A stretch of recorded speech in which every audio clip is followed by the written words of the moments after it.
Rogue and get up to $4,500 cash purchase bonus on select.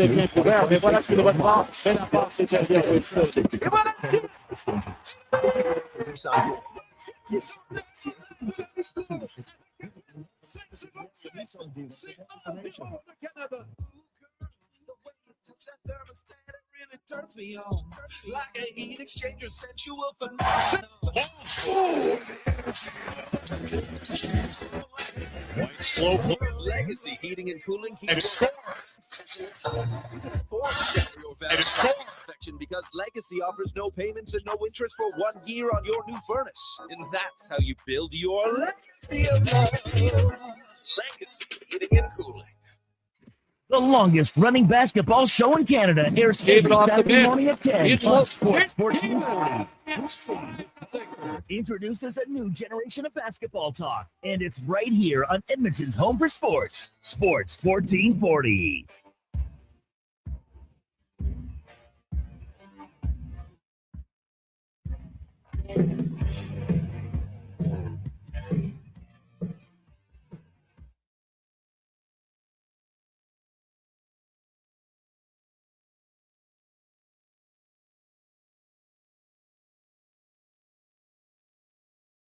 The Jason Gregor Show. White slow plays it. Ball feds up with it. It's inside. It's score. On Sports 1440.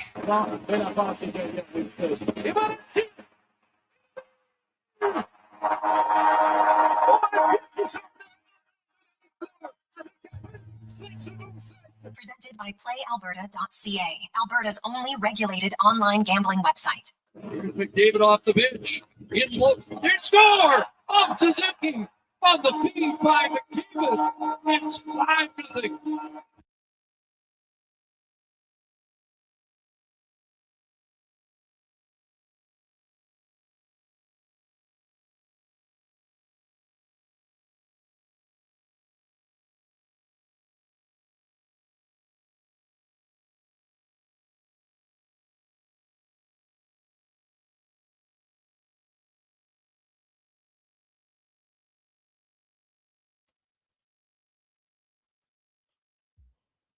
Well, a tremendous Thursday.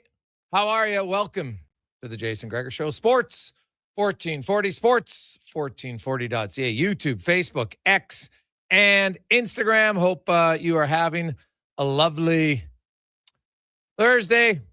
The kind of good, bad news for Canada. Some great news. We got medal in moguls. We got a medal in snowboard cross. We got a medal in the 500-meter short track for the women, and just the worst, man. Fourth place. Oh God, you feel for athletes in events where you spend so many years, and Willie just finished fourth here in the 1,000 meter about a few minutes before we came on air. So that's a tough one. You can see the disappointment on his face in the 1,000 meter short track. So it is, it's competitive, man. Like everybody there, you're within a few moments. I don't know if any of you watched the snowboard cross today. It's fantastic. And literally 0.03 from winning. What about the Kingsbury? Did you see that in moguls? They tied at 83.71. And the tiebreaker is your technical score. Oh, so ends up losing by 0.2. So it gets the silver, even though they technically tied. Like that is that's wild stuff, man. Absolutely, that's how competitive. That's how close it is. And you train, you do everything, and like there's as he said, he goes, you know what? I'm happy, everything's good, but like you can't get any closer and not win. And right now for Canada, it's a little bit of a tough go when it comes to trying to get that elusive gold medal. We have the 9th most medals. We got 7, but can't get a gold yet. So hopefully there's a few coming here. Curling, maybe men's hockey got off to a very good start today. No surprise. Connor McDavid obviously played very well. I think all the lines, every line scored a goal. And, well, McKinnon's line did score a goal, but it was called off due to a tripping call. I guess it was. It's funny that Nick Suzuki took the tripping penalty.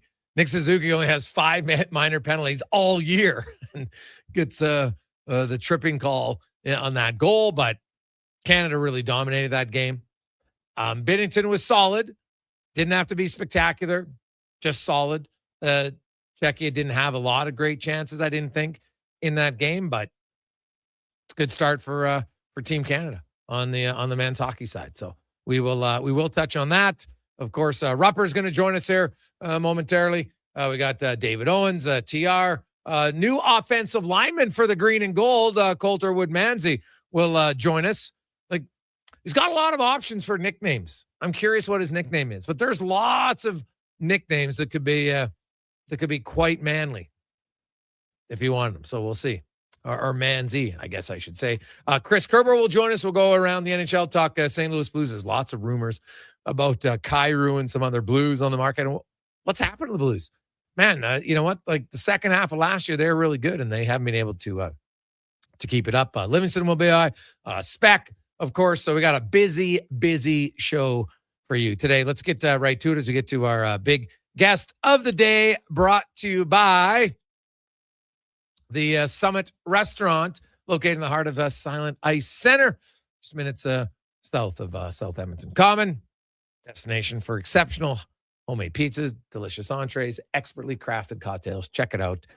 Summit Restaurant in Silent Ice Center. As Mike Rupp, former NHL'er, Stanley Cup winner, analyst on the NHL Network, my co-host on the DFO Rundown, joins us. Rupper, good afternoon, my man. How you doing? What's up, Greggs? How you doing, buddy?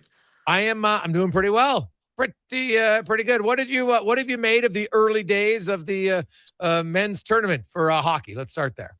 Yeah, man, it's exciting. I thought we had some moments where you were kind of holding your breath in some of the games, but I think that what we're seeing though in some of these early going games is if you can't bury those opportunities, some of these teams are just too deep, and you're going to see them kind of lean on you a little bit. So we obviously had that big surprise day one with Slovakia beating Finland.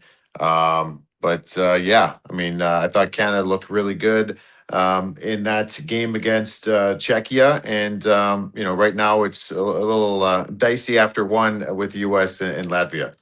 Well, Latvia can always push teams. We've seen it before. Like even in the other game, Denmark actually outplaying Germany, which I think is a little bit of a surprise early on. Germans got the great start. Leon Draisaitl, maybe no surprise that he scored their first goal only 23 seconds into the game. But they weren't able to take it from there. Switzerland over France, no surprise.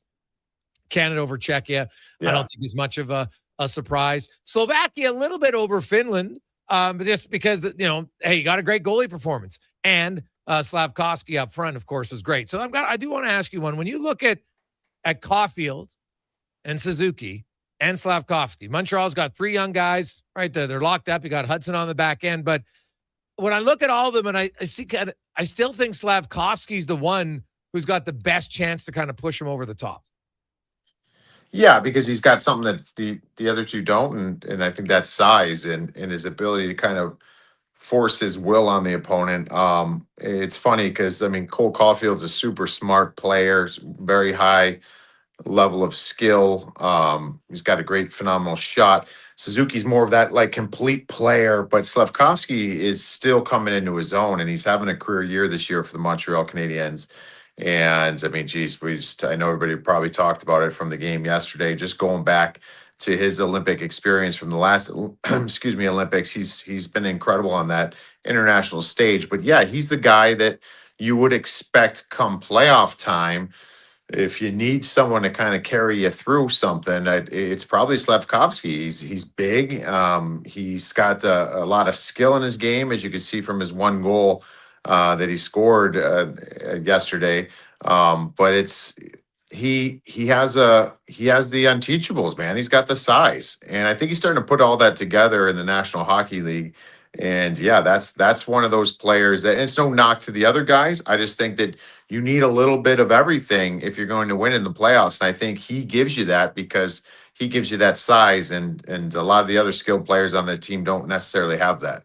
Yeah, no, that is fair. You look at like Team Canada, and I know we've talked about this before. You're like, man, I can't even kind of joke about it because I think Team Canada is the favorite as an American. Yeah. You know, you watch them play today, and you know, McDavid was flying. You know, McKinnon's line was good. Crosby's like the fourth line was really good. Like they got, you know what, John Cooper. You can roll four lines now. I think you get into the medal round, you're going to play McDavid more than you played him today. That's how it's going to be, and that, you know, that's fine. But when you look at Team Canada, were you surprised at all about the defense and maybe even Binnington? Not so much. I mean, I did I think Jordan Binnington was going to get a shutout? Like, I mean, I maybe wouldn't have predicted that, but this is also a guy who he elevates, man. We've always said this about him, and no matter where his numbers are in the regular season or where it is with the St. Louis Blues, like he can get in a moment like that. And if you can't get one early on him, and you saw some opportunities that Czechia had, I mean, the game was played fairly close, and I thought in that first period you can't get anything by him, and like all of a sudden the momentum, and you just have Team Canada leaning on you a little bit. So I don't know. I just think that they're a team that, as this tournament goes on, their forwards are so good, and quite frankly should be playing with the puck so much that I think it'll just allow the defensemen to find this groove, find their goaltender just to find this groove in their game. So, because that was something for me watching. I mean, there's a lot of, I know it's the first game. I know it wasn't, I mean, it was against Czechia. That's a pretty good opponent.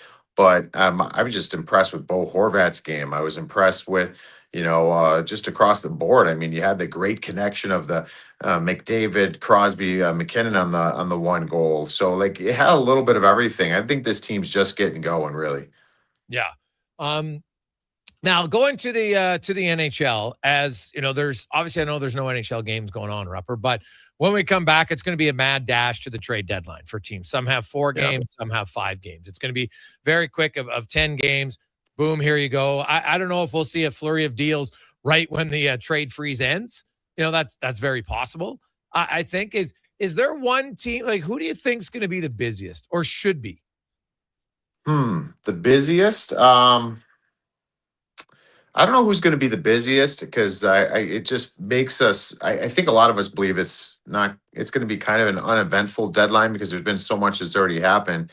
I think the one team that I absolutely think is going to make a deal and probably try to make a somewhat significant one, and that's Minnesota. I just think that the Quinn Hughes deal that they got and the fortunes that it's helped this team change and where they are at in the standings, I just think that there's going to be another one. I think they're going to double down again here, knowing that, quite frankly, without knowing who signed here, as far as Quinn Hughes, you can negotiate with him in the summer. Like what you know today, this year is the year to go for it. You might have next year, you might have more years to come, but all you know today is this is the year to go for it. And I think they're very happy with where they're at. But I have a feeling that Bill Guerin and company, they want to do more. They want to make sure they kind of double down, like I said. So, I don't know if there's going to be a flurry, a bunch of moves. I just feel like the Minnesota Wild are going to be probably surrounding another big one. Wow, the Minnesota Wild. Do you think they would move their goalie? Yeah, I do. Really? I think it's almost to the level where they have to. They don't really have many other options, I mean, you sit there and you look at this group. I mean, they've got Gustafsson signed through 30-31. Wallstad he's the future. He's a goaltender that you took in the first round. Like but you don't really have many other options. So if they share in that sentiment that this is their year to go for it, probably the conversations are around that. And that's a way you can maybe get the deal done that you want. So they're in a good spot in their goaltending department. So I think you got to kind of lean into that a little bit, maybe weaken that in some regards to strengthen other parts of your lineup. If you're the Edmonton Oilers, What do you think's a bigger priority?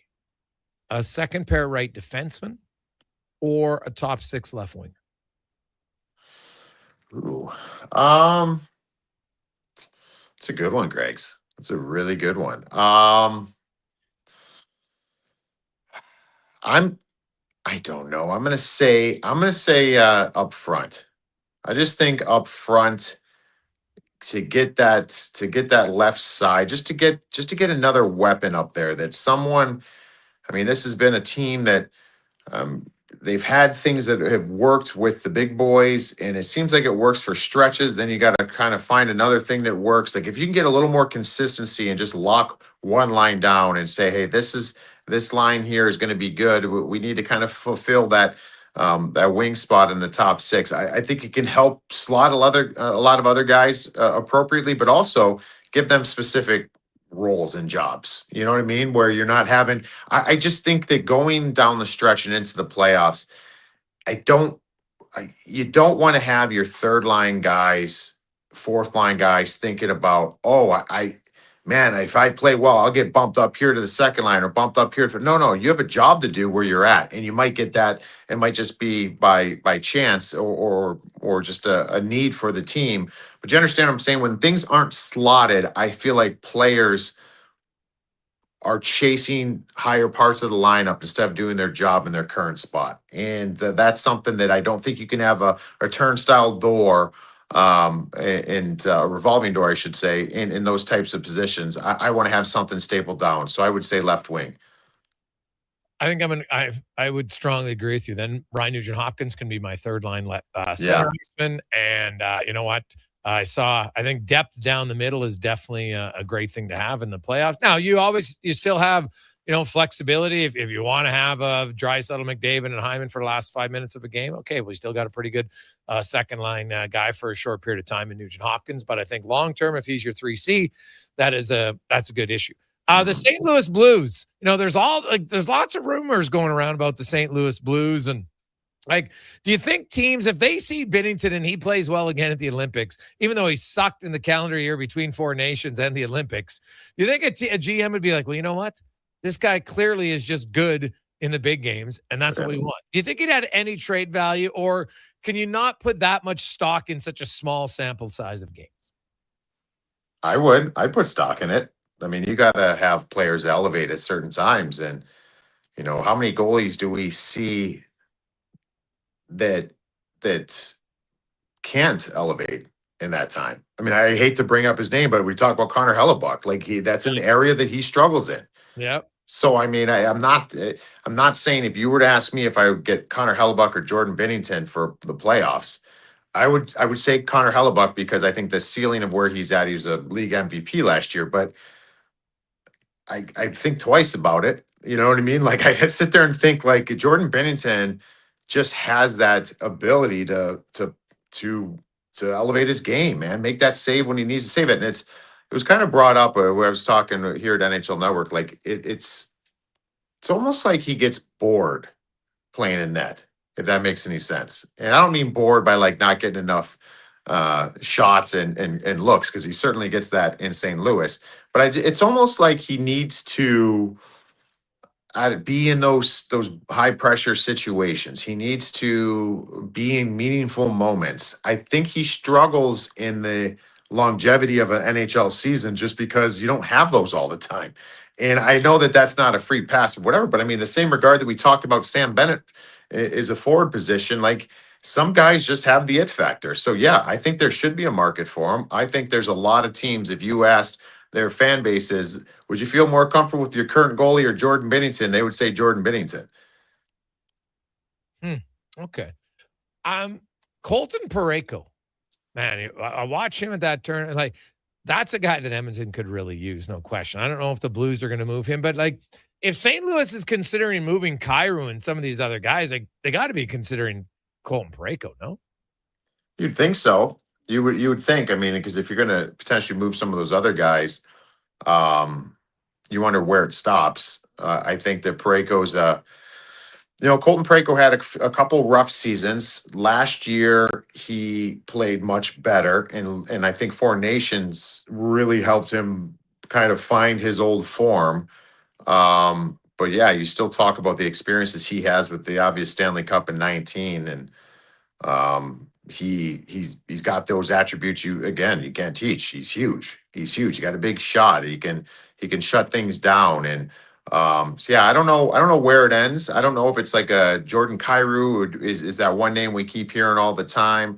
Sometimes we're hearing Robert Thomas's name out there. I mean, where does it stop here with St. Louis? Like, do they want to just kind of get a quick little turnaround here and kind of reboot the system? Or are they really stripping this thing down?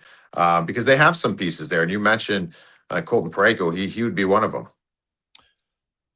Rupper, when you look at this Olympic tournament, how many teams do you think, and how this might influence what the NHL does at the 2028 World Cup?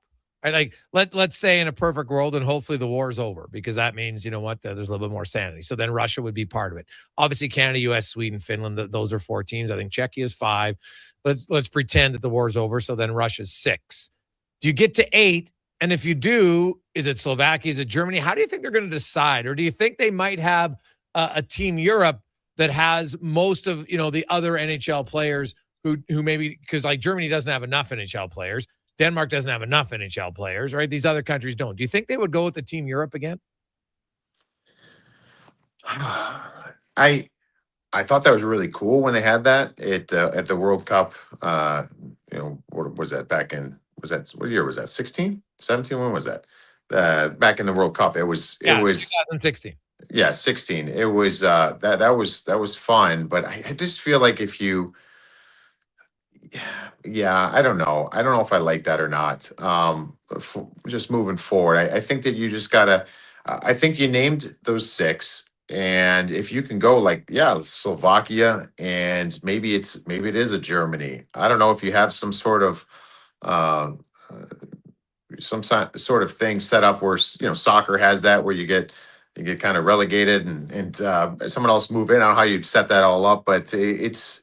I think that would be. I'd like to see the 8. I'd like to see 8 teams in there, and I don't know if that 7 and 8 are going to be a significant drop off from the other 6, but I think the plan is to get as much as you can into this. So I don't know. I think that you're going to have lots of decisions based off of what this tournament looks like as far as the Olympics and where these countries are at, but. I don't know. It'd be tough because, like, if you sat there for a World Cup and you put some sort of Team Europe together, and what if that team really thrived and did pretty well? Then it's kind of, I don't know. It feels like it kind of messed up the whole plan of the tournament to begin with. But I don't know. As long as we have some competitive hockey in these Olympics, I'd like to see it get to 8 teams. Yeah, like the reason I think they might do a Team Europe is I just don't know if they like Leon Draisaitl is one of the biggest players in your game. Yeah. Right. And like Germany and hey, you got Sider and you got Stützle. Like you got 4 or 5 really good Germans, but you don't have a full team now, because these other leagues are ongoing at the same time. And so would they loan guys out to leave their now the players would probably want to do it because they get to challenge themselves and NHL scouts see them and all that stuff. But yeah, I'm kind of interested because obviously their main focus is going to be NHL players. And I think they'll try to find a way to get the most NHL players they can. Yeah, I like Team Switzerland too. So I mean, you've got some options as far as what some of these teams can look like. But you bring up a great point. Like it's different because of just not being able to have a full roster of NHL players for some of these countries. So I don't know. It's something that I'm sure they're keeping track of during this.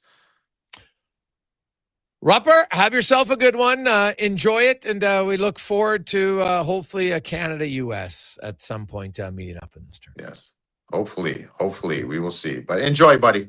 Yeah. Well, are you nervous yet about that? A little nervous. I've already hedged my emotions, and I picked Canada, so it's a win-win for me. It's a win-win. Either I know what I'm talking about, or my soul is absolutely happy. So either way, I win. All right, there you go. Okay. Now, here's a fun one. Do you think there's any player from the NHL who's playing in the Olympics who will be traded? Ooh. Like is Vinny I think Vinny Trocheck is a definitely a good candidate, but do you think he gets moved? Yeah. Yeah, I think Vinny Trocheck would be the one off the top of our heads. Like that would be the big one. I think to get moved. Other than that, yeah, I don't know. I'd have to really think long and hard. But he's the one I think for sure. Yeah, for sure. Okay, I would agree with you on that one. Rupper, we will chat with you next week. Have a good one. Awesome, buddy. Enjoy. There you go. That is Mike Rupp from the NHL Network. And, we got a lot of texts coming in because I put a tweet out earlier and it illustrates some people may don't understand it. So we'll get into that when we return. Update you on the hockey scores. Some more. A good day for Canada. A little bit of a heartbreaking day for Canada. We'll get to that when we return on the Gregor Show presented by PlayAlberta.ca.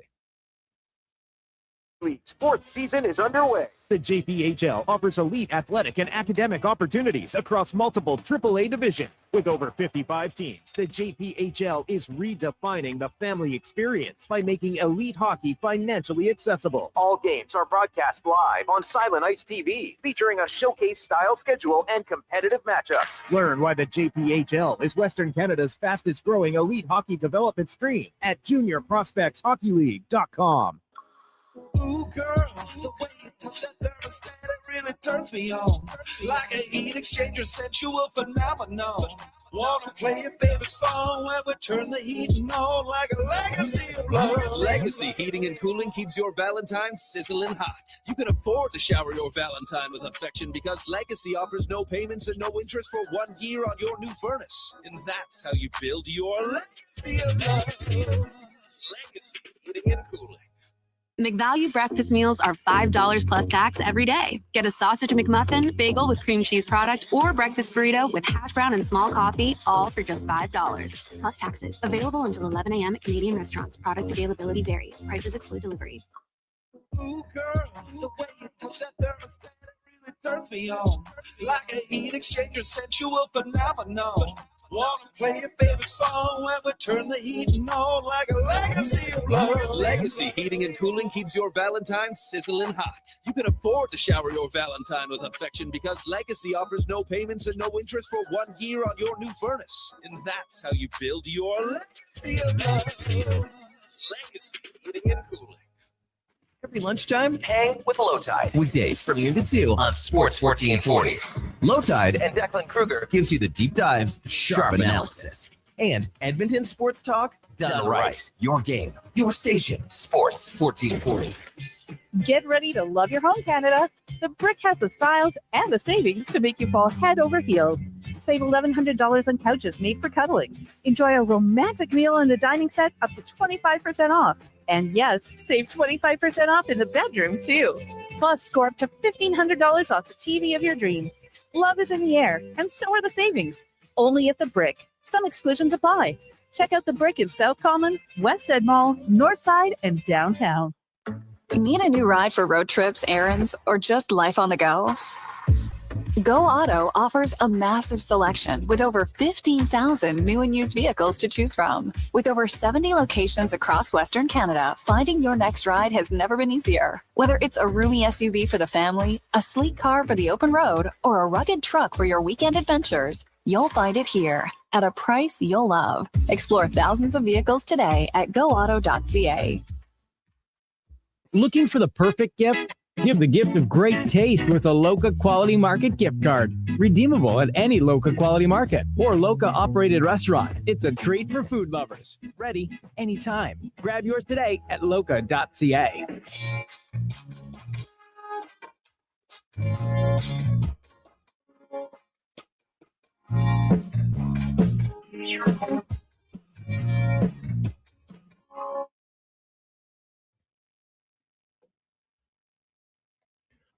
Portions of this hour brought to you by Crystal Glass, your clear choice for residential windows. Locally manufactured and installed, Crystal Glass provides a beautiful product and incredible customer services for all of your residential needs. Call 310 Glass or visit crystalglass.ca for a quote. The Jason Gregor Show, the best of Edmonton sports talk and beyond. This is Sports 1440. Presented by PlayAlberta.ca, Alberta's only regulated online gambling website.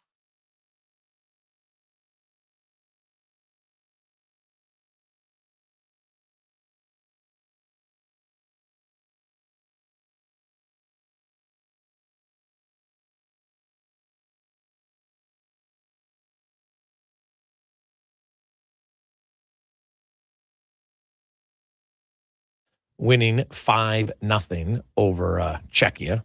Outshoots them 36-26. You had France getting blanked 4-0 by Switzerland. Germany is leading Denmark 3-1. Leon Draisaitl has a goal and an assist in that one. And the United States is leading Latvia 2-1 midway through the second. Both those last two games are midway through the second period. Earlier today in women's hockey, Canada, no surprise, I don't think, bounces back and gets a big win over Finland, really kind of in control that entire game, which I don't think anybody was surprised by. They win by an identical score of 5-0. So both Canadian teams in hockey, 5-0 victories today. We do got a lot of text to get to. 833-401-1440, 833-401-1440. Looking at, I tweeted out, hey, there was 3 goals by 3 different lines. Horvat from Marchand and Harley. McKinnon's line had a goal disallowed. And then I just said, yeah, but remember, guys, Canada doesn't develop enough good players because they've lost a few World Juniors, right? Remember that? Canada hasn't won and people are freaking out. But here's the thing. Fun little fact for you. From 2010 to 2017, do you know how many golds Canada won at the World Juniors, Connor Halley? 1. Okay, they won 1. Now, 2010 to 2017, which age group of players is that? Mainly a lot of the guys who are on the Olympic team right now. Obviously not Macklin Celebrini. He's a little bit younger. But most of the other ones. Right? So, yes, Canada hasn't won. They didn't win the gold medal this past year. But you want to know a big reason why? Because many of Canada's best players were in the NHL. Celebrini, Schaefer, Stenicky, Dickinson, Kindle, Catton. Think about that. That would have been your 3 defensemen and guys who could probably all be on your top 6 forwards at the World Juniors. You don't think that would have made Canada better? So that's why, if you want to say, hey, I want Canada to win the World Juniors, 100%, it makes sense. But if you say when Canada loses, oh my God, this means we're not developing players, we're falling behind. How can you say that when you've got 6 players who are eligible, who are in the NHL? No other country even had 1. Like, come on. That's why any suggestion that Canada still isn't the top dog, come on. Now, guess what? In the Olympics, in a 1-gamer, anything can happen. So it's not a guarantee Canada wins. But because development means you have a big pool and you have lots to choose from. And I bet you put Canada's B team in this tournament, they would have it. Really, you know what? They could go for bronze. They obviously wouldn't beat the Canada A team, I wouldn't think. But in a 1-game off, you never know. In fact, Latvia's beaten Canada before, so it could happen. But that's why I always kind of chuckle when I see people who overreact to World Juniors. Like it means that somehow that's the measuring stick. It isn't.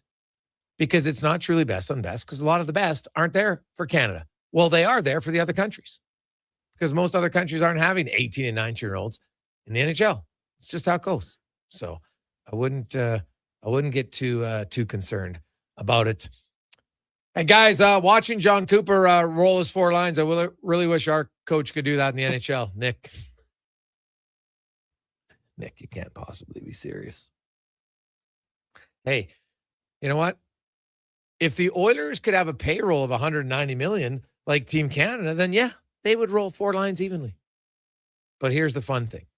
Let's talk about the line rolling when it gets to the bronze or the semifinal game or the gold medal game.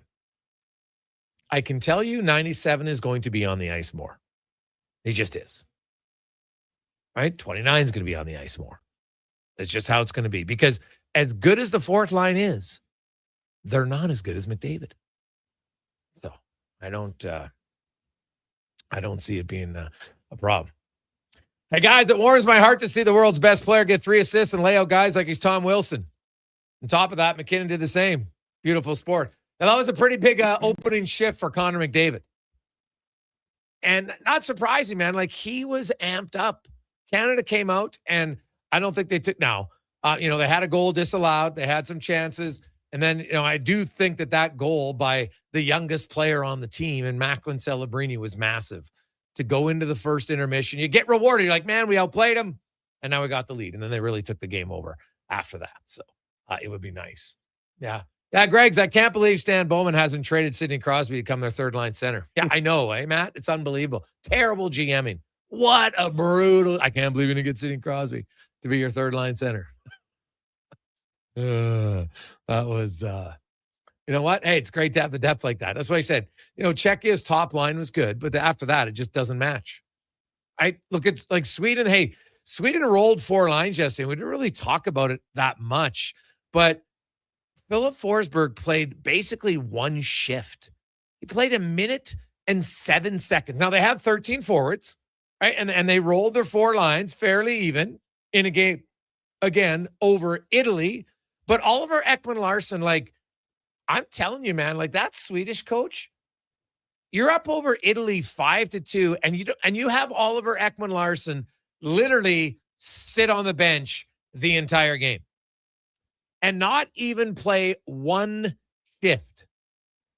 Not one. Like, I don't know, man. And oh, by the way, while you say that he rolled the 4 lines, I'm going to give you the numbers. Connor McDavid, 18 minutes. Tom Wilson, 16. Celebrini, 17 and change. Crosby, 16:07. Him, Stone, and Marner were all pretty much even, 16:07 to 16:40. Nathan McKinnon played 14:44. Now, it's because they played 13 forwards. But Brad Marchand, 9:29. Bo Horvat, 9:54. Sam Reinhart, 10:01. Sam Bennett, 7:19. So did they roll the 4 lines like you think they did? Even with all-stars in their bottom 6, guess what? They didn't play that much. Now, they played 13 forwards. Do I think they're going to do that all the time? I don't know.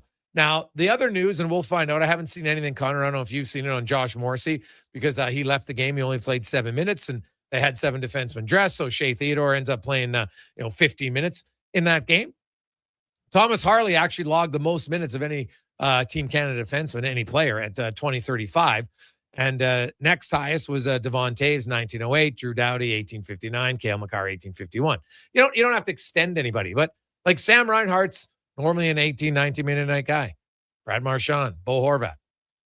Guess Team Canada, now they rolled like the Czechia team. They didn't play their 13th forward, Jakob Fleck. He didn't play a shift. The rest of their guys played anywhere from 11:32 up to 19 minutes for the forwards. But when you say you want to, I love how, even though people think Canada rolled the 4 lines, Bo Horvat played 9:54. Now, you have to add in Sam Bennett's 7 minutes. And if you split it up and you say, okay, you split that 7 3 ways amongst the 4th line, they all get an extra 2 minutes and like 25 seconds. So then Reinhardt's up to 12 minutes. Bo Horvat's up to 12 minutes. Brad Marchand is up to just 12 minutes. Okay. No one ever, even with like all-star players, Connor McDavid is playing more. Like, it's mind-blowing to me how many people think that if the Oilers' 4th line, which can't score to save their life, somehow got an extra shift or 2 a game, that they would score way more. It doesn't make sense to me, because I can't. It doesn't make sense to me at all. Hey, Gregor, the difference is Canada won. Oilers are going to be in a fight for the playoffs. Your job is to win hockey games. Again, Kenneth. Like, it's asinine to compare Team Canada to the Edmonton Oilers. Full stop. Anybody doing it, I question your ability to analyze hockey. It's just that simple. It's not the same. So 833-401-1440, 833-401-1440.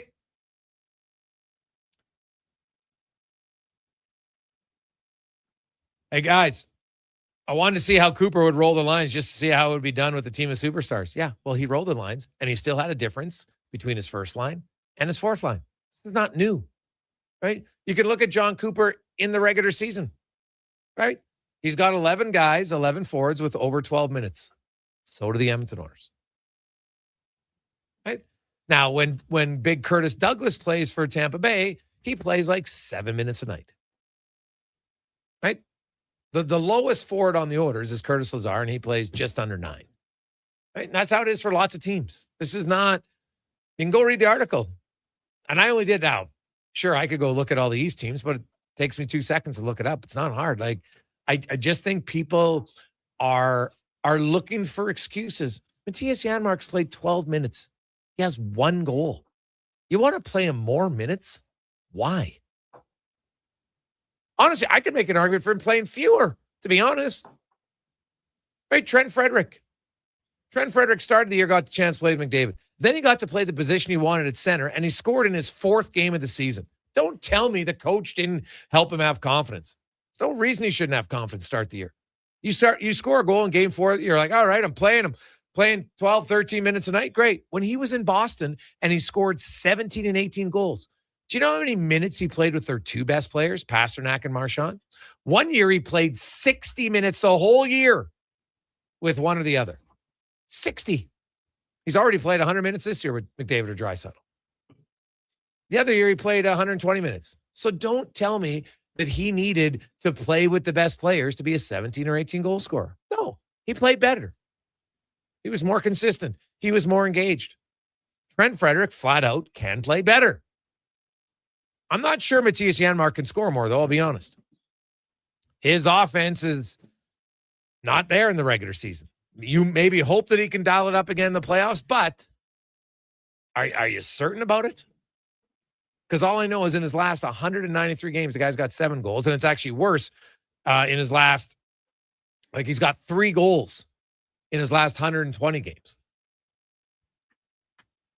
So, and I don't believe that it's due to lack of minutes, lack of opportunity. I just don't get it. 833-401-1440, 833-401-1440. When we return, we'll get more on the Olympics. And, we'll also get into Thirsty Thursday on the Gregor Show, presented by PlayAlberta.ca. Roses are red, violets are blue. A pizza my heart will certainly do. Nothing says I love you quite like a Papa John's pizza. This Valentine's week, enjoy a special Pizza My Heart thin crust pizza from Papa John's for only $17.99. Check it out at papajohns.ca or on the Papa John's app. We don't want to break your heart, so the pizza arrives uncut. Available for a limited time only. Better ingredients, better pizza. Papa John's.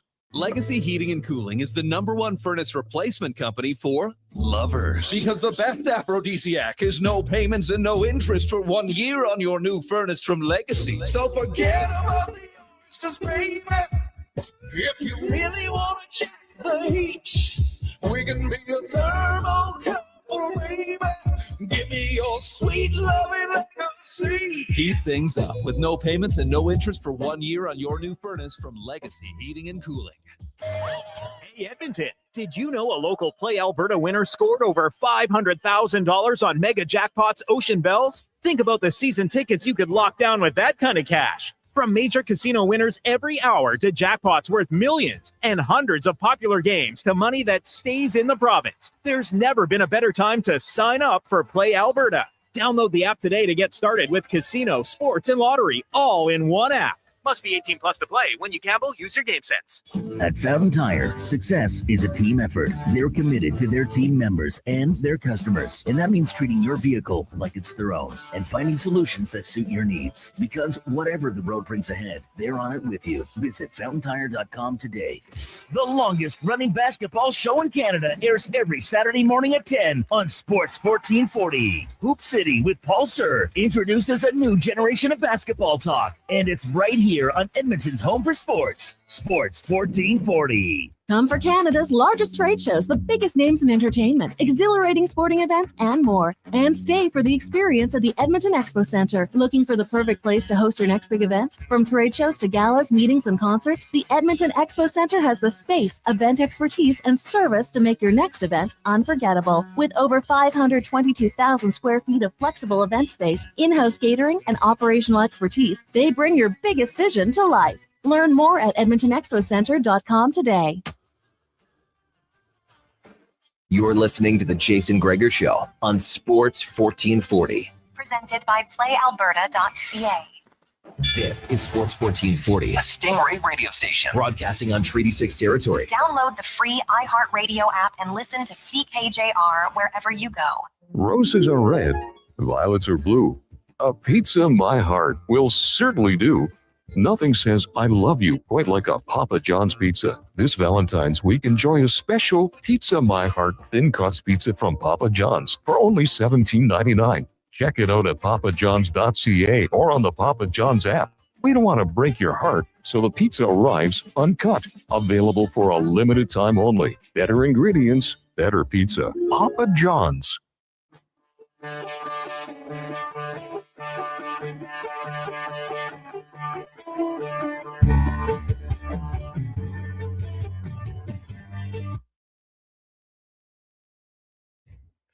Portions of this hour brought to you by Japa Machinery. Japa is digging deep on their 50-year history of supporting Alberta's construction industry with their line of special edition blackout excavators. Visit japamachinery.com for all the details. This is Sports 1440, where Edmonton talks sports. On YouTube, Facebook, and X. Here's Jason Gregor. Brought to you by PlayAlberta.ca.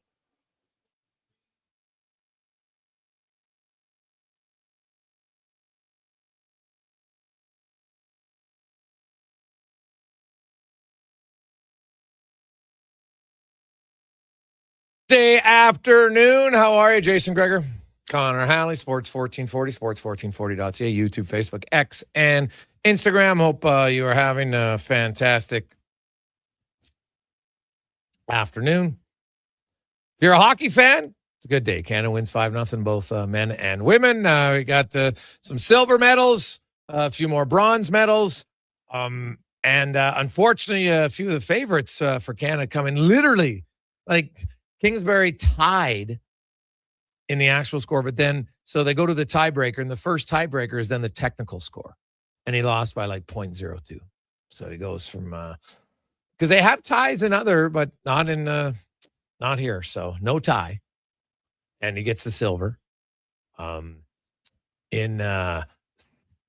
snowboard cross, Canada, very close, gets a silver.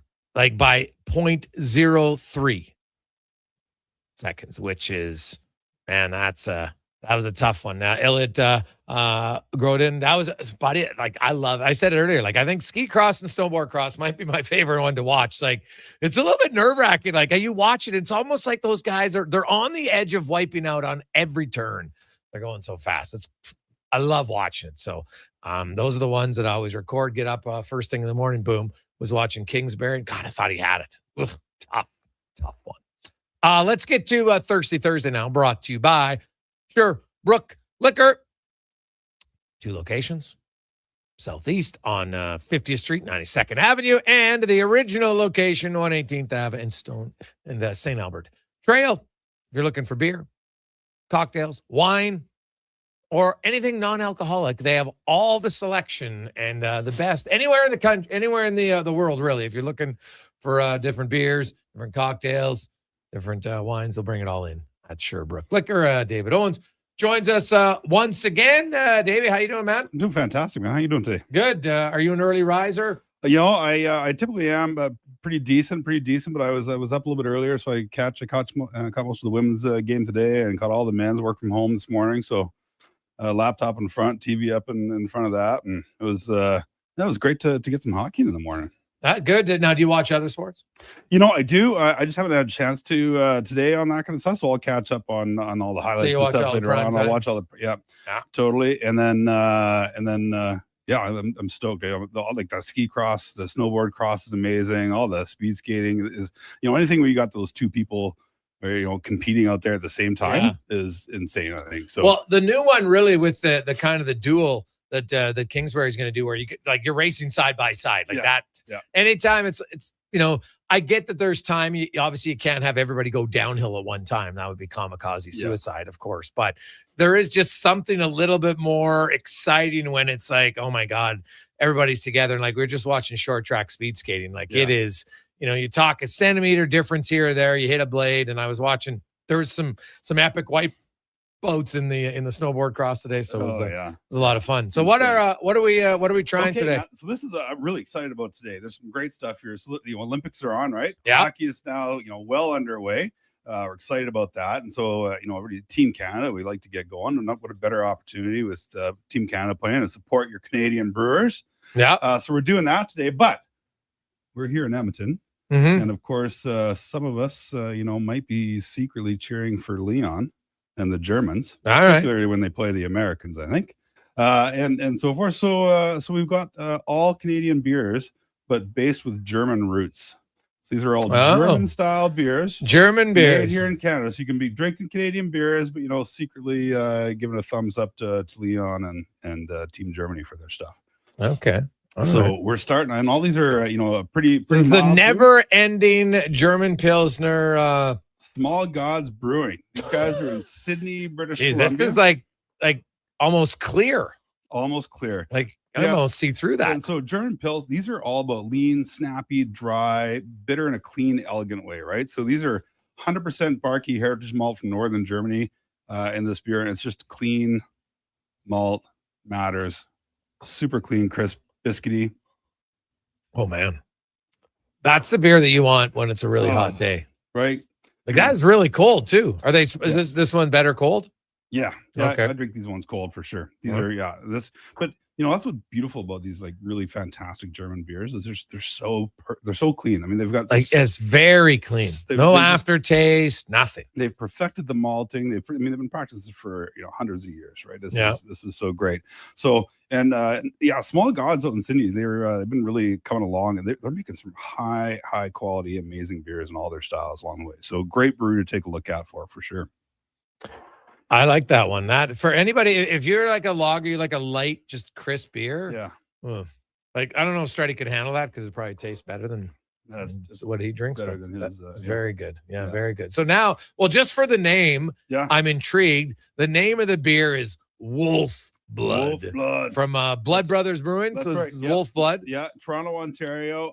So this Kolsch is a specific style. So they actually have to call it a Kolsch style, really, because the only true Kolsch's come from Cologne, Germany. Okay. Now, Cologne, Germany, of course, is where our boy Leon was born. Yeah. So a nice tie-in there also. So this is Cologne's Civic Pride beer. Technically an ale, but it drinks like a lager. So this is soft grain, subtle fruit, dry finish, and it's like a total Germany stealth beer, right? It's super clean, simple, quiet. It's so funny that you said. Because before you said it, I was like, God, that tastes like more ale to me than lager.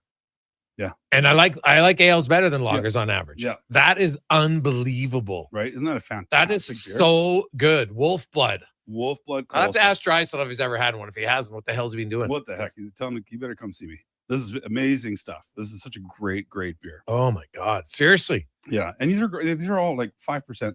Yeah. Right. Nice and simple. Nothing crazy about this. It's a clear lager, which is still a little odd to me because I never really met them before I started doing this with you guys. But this is Wolf Blood that might be at the top of my list. It's an ale. Oh God. Yeah. It's fabulous, right? Mm-hmm. Cool style. Now here's the what is this? So this is Far. Yeah, Far. F-A-H-R. Diamond Valley, Alberta. What's that? Was that Hefe? Hefe. Yeah, Hefeweizen. This is a Hefeweizen. What's that? So a Hefeweizen is a wheat beer. Oh, okay. Right. So this is the Weihenstephaner yeast is what they use here. It is their first commercial release. These guys came out in 2015, and it's earned global recognition, gold medals, silver medals all over the place. So this is like all banana, clove, wheat bread. It's got that soft sort of haze to it, and that German yeast of the Weihenstephaner is just brilliant. And that's where you get that banana and clove from. Yeah, that is not for me. It is a I find, maybe it's because I just like compared to the wolf blood, I'm just like, yeah, there's a lot of flavor in this Yes. coming from the other two, which are so crisp and clean. Mm-hmm. But hefts are a style that take people a little while to get into. Yeah. For those that love them, and this really is recognized as one of the best hefts in the Yeah. world. It's a fantastic, example with this. Well, it's definitely more flavorful for sure. Lots of flavor. Right. No, There's and almost like a little spice in it. a little bit of that, yeah, for sure, right? And I think the great thing with these sort of hefts is they're I like this one too because it comes in a smaller can too. I like them to make sure they're really cold. Yeah. When they start to warm up, they're not my favorite anymore at that point in Okay. time. But this is a wonderful beer, great example. Well, what's interesting is that the far, it looks like it's got it's German, but it's like the Alberta map. Yeah. Mm-hmm. Yeah, exactly. So, yeah, it kind of stands out. Now we got a little tiki sour. Tiki sour. Really yeah. kind of getting into sour beers, though. I'm not gonna lie. I know. So this I kind is of like the this is sour. a lager beer. So this is a tiki goza. Oh my god, it lime smells on and cucumber. Oh, smells refreshing. Oh, right, that lime and cucumber. Yeah. So the goza is Germany's salty sour, and this is originally from Leipzig, is where gozas are traditionally from. So traditionally tart, Yes. lightly salty. This modern version adds some lime for brightness and cucumber for that sort of cooling balance. Yeah, Oh, it smells so good. It does smell unreal. And remember, folks, if you're just joining us, the best way to smell the beer is you open up your mouth a little bit as you stick your nose in. We've learned that from David and it makes a massive difference. Massive difference. Massive This is a difference. Super fun beer.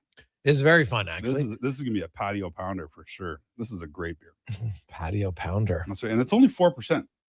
Oh, So it's even better. It's really nice. The gozas are typically a lighter style, a lighter alcohol as well, which I really enjoy. Mm-hmm. So it's great for the summertime. But this is like a rehydrating beer right now. It's got with the salt in there, and Mm-hmm. oh yeah. Like it's not overpoweringly sour. No, it's just a little bit sour. It is. Yeah, it's sneakily, subtly sour, I think. Yeah. Yeah, these were beers that I had a tough time with for a long time, and just one day they snapped. I tried a mezcal goza from 33. Okay. And all of a sudden, it finally clicked in and clued in what their sort of the idea was, and I've been loving them ever since. All right. Okay. So up next we have the Miners. All right, this has got a lot of hockey references to it. Yes. All right. So this is the Miners Schwartz beer. This is from Drumheller. Oh. So here the hockey references here. Maybe we put you to the test. So the Drumheller Miners were a legendary team. Senior men's, yeah. Excellent. From 36 to 40, and there's 5 Bentley brothers that played for that team. And well, 2 of them played in the NHL, did they not? 3 of them played in the NHL. 2 of them are in the Hall of Fame. And so all 3 played for the Blackhawks, and one of them also played for the Leafs. And Doug and Max were inducted to the Hall of Fame. Yeah, Doug and Max. Yeah. But then was Jim the other one? And Reg. Oh, okay. Reg Bentley. So Reg Bentley? Reg Bentley. What the hell am I thinking? Yeah, what the heck was that? No. Oh. Maybe No, you're right. No, you're right. Because I tell you, I'm not, I had to do my research on this. Yes. But and then they were back. Another team won the Allen Cup in 1966. Yeah, so some great hockey, and you can the can's awesome. It's got the Miners right on it. Some hockey players, 5.2%, and Schwartz beer. So that's a dark lager that drinks like a clean pills.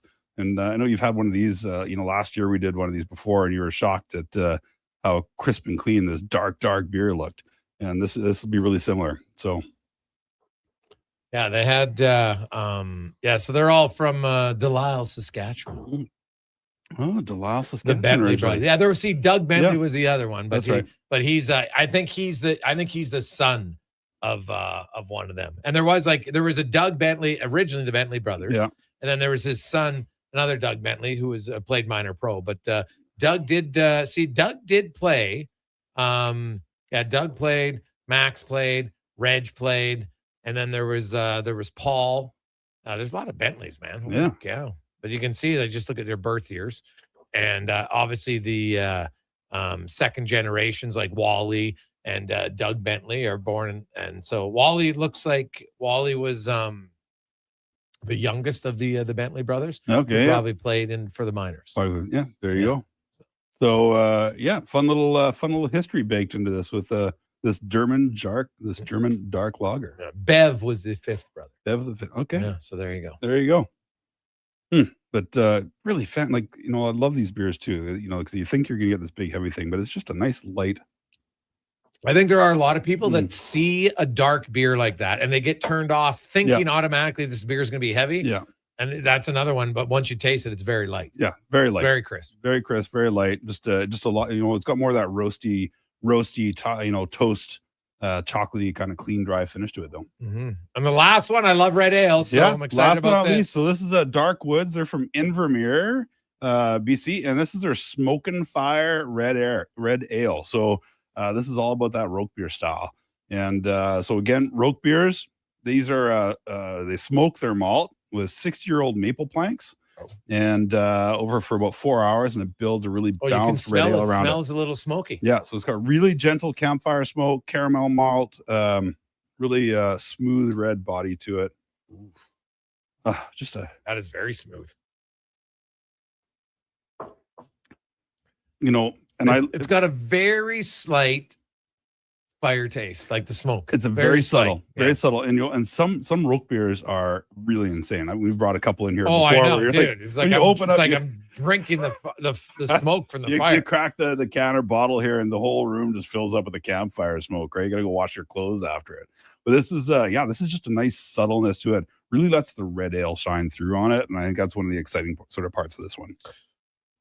What about the fact, we got a few text people wondering, did you guys say a lot of these are brewed in Alberta? Is it just me, or does Alberta not brew a lot of really good beers? Alberta brews a ton of great beers. Yeah. Mm-hmm. Yeah. So we're hitting from BC, Alberta, and Quebec and Ontario in all of these here.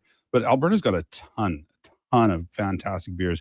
And some of these breweries that are doing some of the best beers are actually from some of the small communities and just killing it out there. So, get into it. We've got when you come into our stores, there's a whole just Alberta section in both locations where you can just explore all Alberta beers, really support the local, economy and the local brewers here right now. And, it's a tough market and lots of competition in it, obviously. So, anytime we can support the local guys, we sure want to. Well, I like it. And the Smokin' Fire beer is very good, but Wolf Blood, I'm telling you, the clear lager today, that's the big winner for me. There you go. That's beer is unreal. I love the can too, but Wolf Blood Coles from Blood Brothers. Yeah, you can get it at both locations. Yeah, everything should be at both stores, ready to go. I recommend that. Well, the sour one is very good too. Obviously, the Far, as you mentioned. Far, yeah, fabulous beer. And it's one of the ones that's hard to keep on the shelf. People, it's that good, that popular. Yeah, and the smaller cans. So you know what? The bigger cans. Some people get turned off. I don't want the big can. That's right. That's right. I like it. Well, Dave, enjoy the week. Next week we'll probably be playoffs in the men's hockey program, so it should be a lot of fun. Yeah, I'll call in. I'm gonna be out in the island, so I think we'll do some island flavor tasting maybe next week. We'll see how it goes. Oh, okay. Yeah. All right. There you go. Let's get to Connor Halley and a sports 1440 update brought to you by Legacy Heating and Cooling, where the rates never change. No overtime charges. That's how you build a legacy at legacyheating.ca. The Sports 1440 update. Decent little day for Canada. The Winter Games in Italy. They added 3 more medals to their haul on day 6. 2 silvers on the hill and a bronze on the short track oval. In Milan, snowboarder Elliot Grondin finished second in the snowboard cross. Mikhail Kingsbury picked up a silver in moguls on the short track oval. Courtney Sorrow finished third, picking up the bronze in the women's 500 meter. For the hockey programs, great day. The men beating the Czechs 5-0 that night. They now turn their attention to the Swiss tomorrow at 1:10. The women get past Finland 5-0. They'll take on the Germans on Saturday. In the association, just 3 games tonight. Bucks, Thunder, Jazz, host the Blazers, and the Mavericks in Los Angeles to take on the Lakers. The Hamilton Tiger Captains signed veteran receivers Curly Gittins Jr. and Shamar Bridges, both for this weekend free agents on Tuesday. Gittins Jr. spending the last 2 seasons in Edmonton. And in the AJ, Canmore hosting Calgary at 7. Coming up in hour 2 of the Jason Gregor Show, we'll be joined by our co-host, former NHL'er Terry Ryan, new Elks offensive lineman Colter Woodmansey, and we'll speed things up in the Cantor Racing Report with Colin Livingston. I'm Connor Halley. This has been a Sports 1440 update.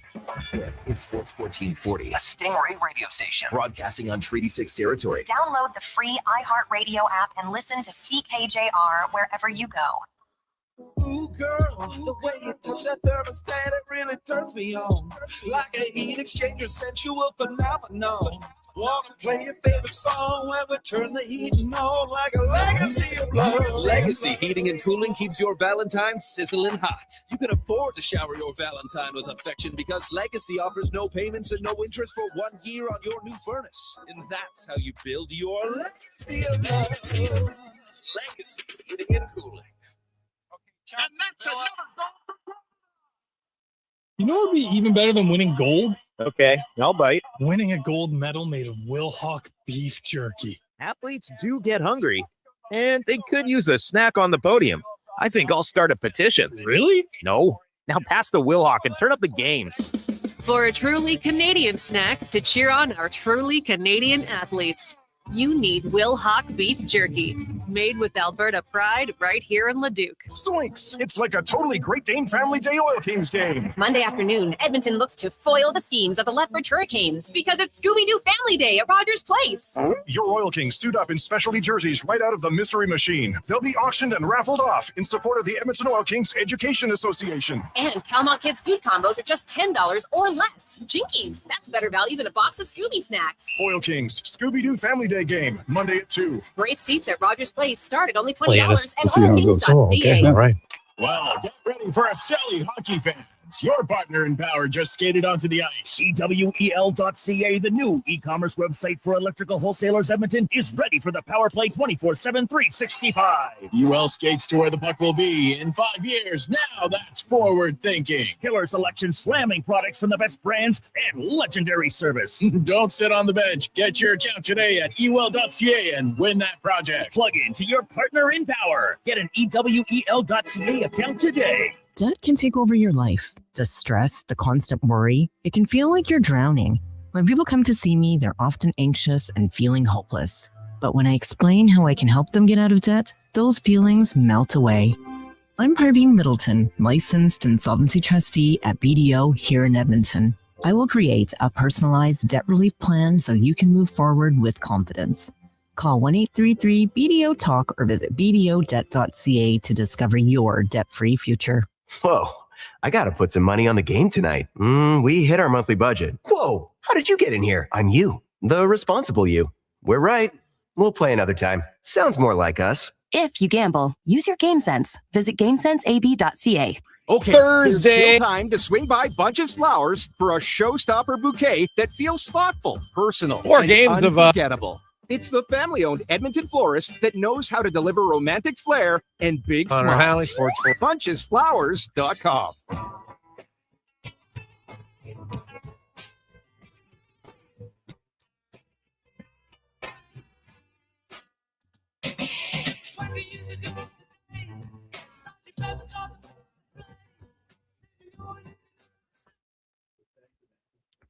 Portions of this hour brought to you by Leading Edge Physio. We treat pain and injuries head to toe and some other issues that might surprise you, like incontinence, vertigo, neuropathy, and cognitive issues. We invest in the technology, techniques, skills, and people that know how and what to fix. Life shouldn't hurt. LeadingEdgePhysio.com. This is Sports 1440, where Edmonton talks sports. On YouTube, Facebook, and X. Here's Jason Gregor. Brought to you by PlayAlberta.ca. Welcome back to the Gregor Show, presented by PlayAlberta.ca. It is Thursday, one of our favorite games, the Daily Grand. You can get your tickets, PlayAlberta.ca, $1,000 a day for the next 20 years, $7.3 million. Good luck. Get your tickets at PlayAlberta.ca. The Green and Gold just coming out with announcement who's on the coaching staff. They're returning a lot of the same coaches, of course. Mark Killam, Jordan Maximic will be the OC. You got JC Sherritt's the DC. Steven Sorrell's the O-line coach. Jason Tucker is the receiver coach. Aaron Grimes, defensive back coach. Des Cotillier is the special teams coach. And they got a few new ones. Jabari Arthur is the running backs coach. Cedric Douglas is the new D-line coach. Danny Nesbitt's the defensive quality control coach, and Anthony, was that? I don't know if that's Anthony. I think it's Vital is the defensive analyst. So fill out their coaching staff. So lots of the same guys coming back. Obviously, probably the biggest one maybe is on the D line is Demetrius Maxey was looking to go somewhere else. Now Cedric Douglas comes in. He spent the last 7 years at University, NCAA, Georgia Southern University, Utah State, Massachusetts, University of Buffalo. Been coaching now for about 14 years. So there you go. Tristan Dice and Demetrius Maxey are the two guys not returning. So there you go. Now, Brian Cheeseman's the director of sports medicine and rehabilitation? So that means he's moving on from the Oil Kings. Yeah, he moved on a few years ago. Oh, okay. He's been there for a while. Really? Yeah. He's got the great beard going now. Oh, see him running on the field. Well, I thought maybe it was just I saw him at the Oil Kings there. Maybe he was just there. Weird. Okay. A cool conversation going from hockey to football. Yes. Well, it's very different. I remember talking to TD Force about it because he went from football to hockey, right? And he said like in football there was just way more injuries because you got way different type of injuries and more of them in football because obviously you have way more players. So that was probably the big one. So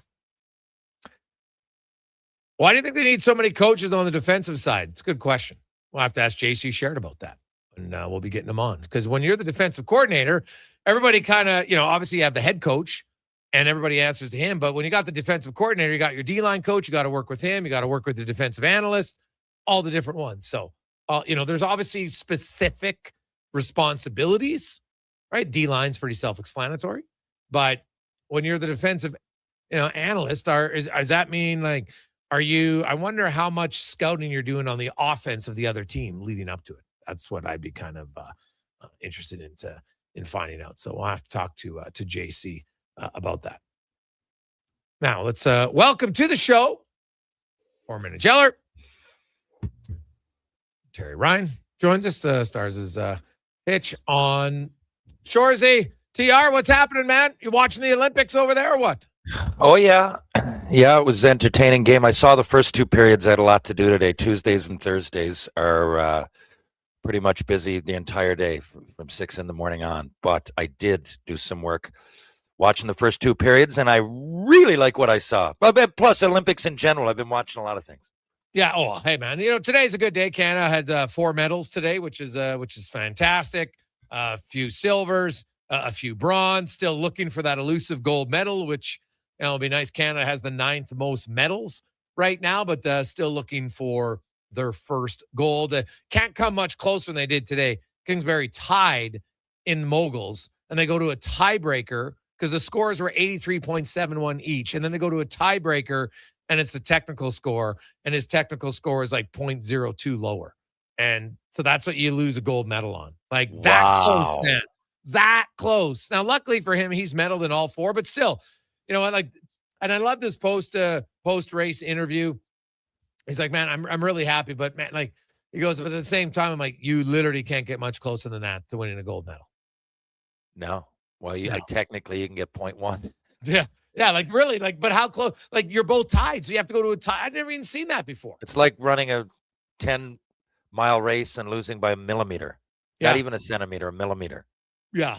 Nuts. So crazy. That's obviously got to be hard, but still at the same time, you're pretty proud about it because, hey, you still got a silver medal, man. Second best in your discipline in the entire planet. So that's a pretty good thing. What did you make of Canada today? And like, I thought Binnington was solid. Like if David Camp had any hands, he might've scored there. Like, oh my goodness. But other than that, like Canada didn't really give up a ton of grade A chances. Binnington was just solid. I didn't think he was spectacular. First of all, I get a question. I don't know the dimensions. They said a bit smaller. It looked a lot smaller to me. Am I wrong? How the arena? No, it was only a few feet shorter. Few feet. Okay. Shorter. It looks like it's behind the net. the difference was because the rinks are smaller, the camera's closer. And I felt that they zoomed in a little bit more on the ice. That makes sense. There was something a little off. And then when I'd look at big picture, I'm like, no one else is talking about it. And this kind of looks like the zone, but when it pull back, maybe that's it. And I'm used to seeing international hockey on the huge rink. So the NHL is one thing. But okay, anyway, you didn't ask that. Jordan Binnington looks solid. I mean, it's as good of an outcome as he possibly could have had. He had to play well, right? He had to come out here. I mean, he's not having a great year, but it was his chance to prove, and that he's number one. He's got a history of playing big in big games. And even though this wasn't towards the end of the tournament, it's a big game. Of the round robin, we all know, this is a big game for a lot of reasons, the biggest early on, and he stood up to the challenge. What I really liked about Canada, they seem, there's a lot of things, but did you notice they were really going to the net? It really seemed. Lots. That seemed to be, yes. There was lots of bodies in front and just looking for deflections. Obviously, it led to the Celebrini goal. But I agree with you. Like, I saw there were certain times where I'm like, man, they got good possession time, but they're just funneling pucks to the net. That was a clear strategy today. I agree. And it worked. And you're so used to seeing these players in so many different situations, and you're like, okay, so we've got literally the best 3 or 4 for sure players in the world on one team. You were so deep. You could say the same about a few teams, but we're really deep. We got superstars. We got multiple generational players. So you really, you want it to gel. The rink being, even though it's just a few feet, a little bit shorter. So you time and space would be a little bit limited. But given all that, I'm glad that they decided, and even guys that aren't known for it. Marner really was. Made a really nice play, but he was going to the net hard there. Mm-hmm. And Celebrini was just standing there. You know what I mean? He was. Now I know that's instinct as well, but a lot of times, like you notice the shots coming through and someone's already there. Not just Tom Wilson, right? A lot of people were doing that, and it makes sense. It makes sense because we're talented, but we also, we've got great players that can go in front. It's not just being a fool in front of the goalie and trying to mask him out and just being a big grunk. It's knowing when and where to shoot the puck. It's knowing when to get the rebounds. It's knowing when to pull back and stay open, and they did that a lot. They had a lot of 2-on-1s down low because the first shot came. Whereas, even if you want to break it down to, say, McDavid I thought was shooting first a lot of the time, and we've seen him second-guess himself for the last couple of years. But when he shoots, man, he's a force. I know he got 3 assists. But I looked at him, man, you could tell that he had fire in his eyes, and he was going to shoot the biscuit if he was on the fence at all. There was a lot of great things I noticed about Canada today. Well, the one thing that stood out, Celebrini can really shoot the puck. That's the one thing that, I was like, God, this guy's got a real good release, and he's only 19. It's crazy to think Celebrini is that good right now. And that's why I chuckle when people, Canada lost the World Juniors. Celebrini was eligible to play for the World Juniors. Schaefer's eligible to play for the World Juniors. Yeah. Ben Kindle, Berkeley Catton, Seneke in Anaheim, Dickinson, and trust me, there's lots of good guys. And as I was watching today, because people love to overreact, and you're talking about going to the net, TR, look at Canada, look at McDavid's first shift. It was was that Tom McDavid? Yeah. First hit of the game. Yeah, McKinnon's out there, your skill guys. Anybody who suggested that the Canada style of play has gone away, all they had to do was watch Four Nations and watch today, and it's still live and very well. Very much so. And speaking of those two guys, you know what I really noticed as well? There's not a lot of time and space, but their sticks were really active in defending. Not even just in the defensive zone, but on the way, but really active. And Celebrini and Wilson. Tom Wilson, it's obvious he's going to create some space because of the physical presence. But did you notice Celebrini a lot? He's very aware that he's playing with McDavid, and he'll get the line and try to create whatever space. And then if it's a 3-on-2, he'll make sure to get the line, take and give it to McDavid for a few short chances. It's all going to be quick plays, but Celebrini really is good at creating open ice when there's not much there. Wilson, it's obvious. And I think he'll only get better as the tournament goes on. And what I loved is that he made some hits. One was questionable. The guy was reaching up for the puck, and it was coming down, and Wilson came almost from behind. But He got the puck, even though it was in the air at the same time. The ref let it go. Hats off to the referees. Now, I only saw the first 2 periods and then the highlights in the third, but I thought they let some stuff go that were physical, like physical international plays that also that get called sometimes. People are freaking out about the Suzuki thing. Whatever you could call. I don't know if I would have called it. I mean, it was whatever. It's a trip. Whatever. I thought overall they did a great job. Yeah. No, I don't know how you can really argue that one a ton. Like, to me, that's a penalty. Like, your guy has a great shooting lane, and did he do it on purpose? No, but his stick clearly was between his legs. Like, to me, that's a penalty all day long. I didn't have much issue with that call at all. I agree. Hey, the games were physical, and I think Tom Wilson had a few hits as the game went on, and guys, like, I was kind of, oh geez, it's the double IH. The rules aren't that much different anymore. No. I read an article that was outlining the difference in the rules, and they're not nearly that much different anymore. The one difference, and we saw it more in the U.S. game, is like there is no contact in the goalie, like none. And if you watch the goals that got disallowed in the U.S. game, it's clear. It's like, hey, it's kind of the old rule where, trust me, if you contact the goalie in the crease, it doesn't, like, TR, I could blow on you, but if I physically touch you, it's not a goal. And that's the double H is a lot more strict on that. If it's me, I'm just really aware of as a physical presence, I'd be really aware of that, and the elbows up. Like, you can hit somebody in your hand. It might not even do anything, but if this is up and there's any head contact, it's going to be called, more so than in the North American game.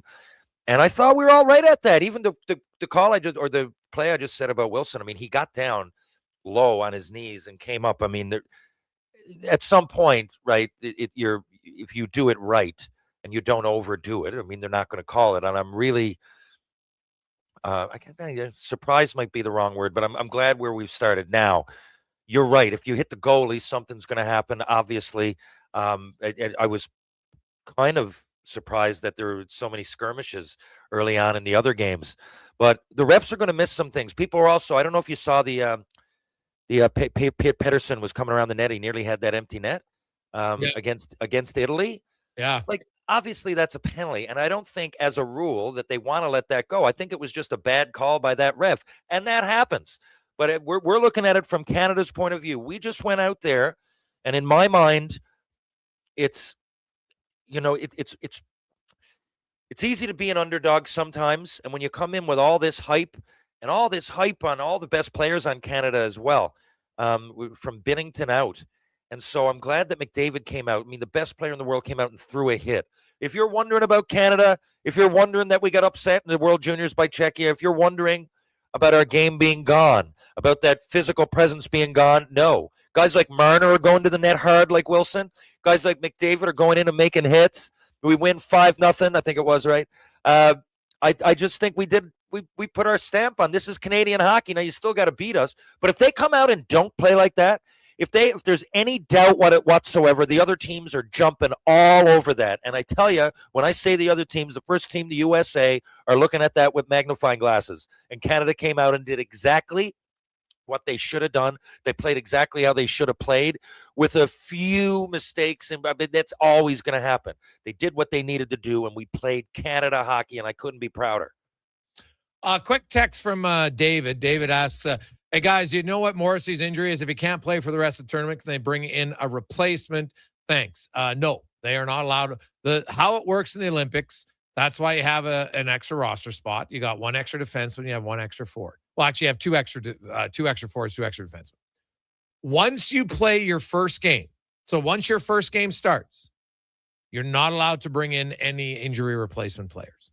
So Canada, if Josh Morrissey can't play, they've still got 7 defensemen. It just means now that Travis Sanheim will dress and would probably be the 7th defenseman tomorrow in their game against Switzerland. That's just how it works. So it's a little, it's a different rule than what you had at Four Nations. That's the Olympic rules. That's what you got to abide by. It's the same for everybody else. So no, the 14 and 8 skaters and the 3 goalies, that's what you get. and away they go. So if Josh Morrissey, we don't know yet. We haven't seen any report on whether or not he's going to be. Like, I'm going to guess maybe, probably you have an extra defenseman. If he left the game and didn't return, why wouldn't you just give him tomorrow off? Like, I don't know if there's no need to have to rush the guy back. He can play on Sunday if he has to against France. But right now, if he's out for the tournament, they're just down to 7 defensemen, which obviously isn't a major issue. By the way, in the Four Nations, for those, I see some people chiming in online. Four Nations, they were making the rules on the fly. I mean, that was a new tournament, completely different set of rules. And I get why they would do that for there, right? Because you only had a 7 defenseman roster. So by bringing in an 8th wasn't any different than here. It just, you started with 8. That's all.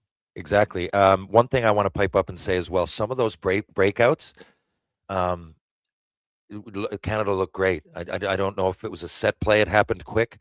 The Horvat goal up to Marchand. I think everybody touched it after that, and it went up to Marchand. He made a great play through the middle, and Horvat got it with blazing speed. It's the other thing, man. We're known for physicality. We are fast.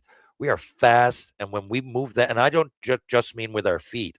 You move that puck the right way, man, and it's an easy game. And I thought some of the breakouts, maybe the Oilers should be looking at. Well, the things that we often talk about catching people on the fly. Connor McDavid gets that pass. I mean, any time of year, I mean, it's going to be a breakaway because it's almost that specific play, Marchand to Horvat, the way they broke that out was unique, and definitely took advantage of a guy flying through the zone, often of which would be Connor McDavid. Quick break. We'll return. Jason Gregor, Terry Ryan, Sports 1440, sports1440.ca. Whether you're a craft beer connoisseur or more of a wine aficionado, there's always something new to discover at Sherbrooke Liquor, a unique family-owned independent liquor store. The selection, incredible. The non-alcohol section is also very impressive. Sherbrooke Liquor, expert, knowledgeable staff with a passion for unique finds. More than just a liquor store, we're a community. Alberta's best, the one and only Sherbrooke Liquor. Wine, spirits, and oodles of beer. Visit SherbrookeLiquor.com. 60 years ago, we started selling trucks as Western GMC Buick. Today, we are Wolf GMC Buick. We're still located on the corner of 184th Street and Stony Plain Road with the same ownership for over 2 decades. Our customers have trusted our family-owned, community-driven business. And for that, we are thankful. If you're looking for a truck or SUV, pop in and one of our seasoned professionals will get you a great deal, hassle-free. Come trust our team at Wolf GMC Buick. Wolf GMC Buick. We're making it easy. Action Electrical Solar Team is now making a play for sustainability and savings. They're specialists in powering up for a greener future. That's the strategy. Designing and installing high-efficiency solar panels. They're helping homes and businesses combat rising utility costs by harnessing the power of the sun. A smart move for efficiency and the environment. Hire the Action Electrical team to bring home a win for your project. Visit actionelectrical.net. Craving a dining experience that rises above the rest? Head to Summit Restaurant in the Silent Ice Center, just minutes from South Edmonton Common. Savor exceptional house-made pizza, delectable entrees, and expertly crafted cocktails in a stylish, modern atmosphere. Perfect for a casual meal or a special night out. Summit offers a refined experience where every bite and sip reflects our dedication to quality. Elevate your dining experience. Make Summit Restaurant your destination tonight. Shoulder pain. It can make even the simplest things like reaching up, lifting a bag, brushing your teeth, or sleeping frustrating. Rotator cuff strains, impingement, arthritis, they're some of the most common issues we treat every day. I'm Grant Fedoruk, and at Leading Edge Physio, our team brings postgraduate training, evidence-based technology, and just the right amount of humor and humility to help you feel better. Because we never forget the most important part, the gratitude we feel for every patient who allows us the opportunity to care for them. Because life shouldn't hurt. When it does, leadingedgephysio.com. You're listening to The Jason Gregor Show on Sports 1440. Presented by PlayAlberta.ca.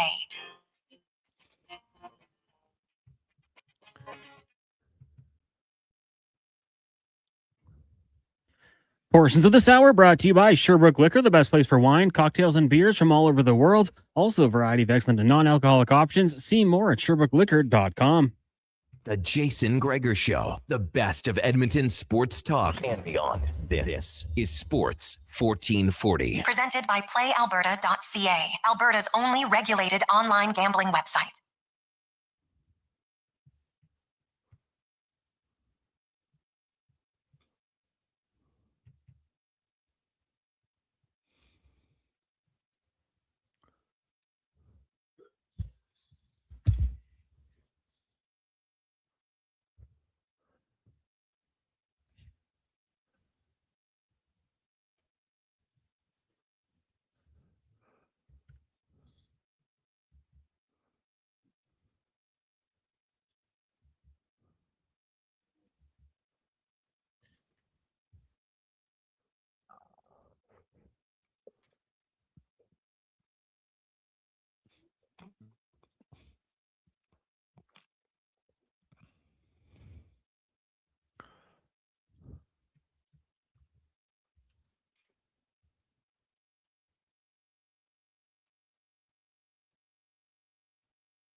Jason Gregor, Terry Ryan, Connor Halley, Sports 1440, sports1440.ca. No real surprises today at the men's hockey tournament. Canada wins 5-0. Switzerland beats France 4-0. Germany is a few minutes away from beating Denmark. They're up 3-1. USA, same thing, up 5-1 on Latvia. The Canadian women also had a 5-0 victory today over Finland. So now they get into the quarterfinals of the women's tournament. Gets going in a few days. 833-401-1440. 833-401-1440. You can always text or email the show as we're going to get to one of the newest members of the Green and Gold.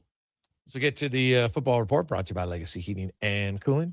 The rates never change. No overtime charges. That's how you build a legacy at legacyheating.ca. As the Elks unveiled many of their new free agents, including Colter Woodmansey, who comes in from Hamilton, offensive lineman, obviously has a connection to the Oilers general manager, Ed Hervey. Colter, welcome to the show. Welcome to Edmonton. How you doing? Oh, I'm fantastic. Thank you for having me, man. It's been an amazing couple days here joining the Green Gold. So kind of walk me through the process. Of course, we know that you kind of verbally agreed. I know it can't be official until Tuesday, but kind of walk us through free agency for you. Obviously, one of the more sought after Canadian offensive linemen, and why was Edmonton the place that worked best for you? Yeah, free agency is a tough time. I loved my time in Hamilton. I love that organization. I love the people there. But, getting towards it, knowing that this is kind of the direction I was going to go in, and then getting towards the communication and just getting to talk with, Ed and Zimmerman and, the coaches and everything else. This became clearly a place I wanted to be, not just for the team itself too, but for the community and everything else.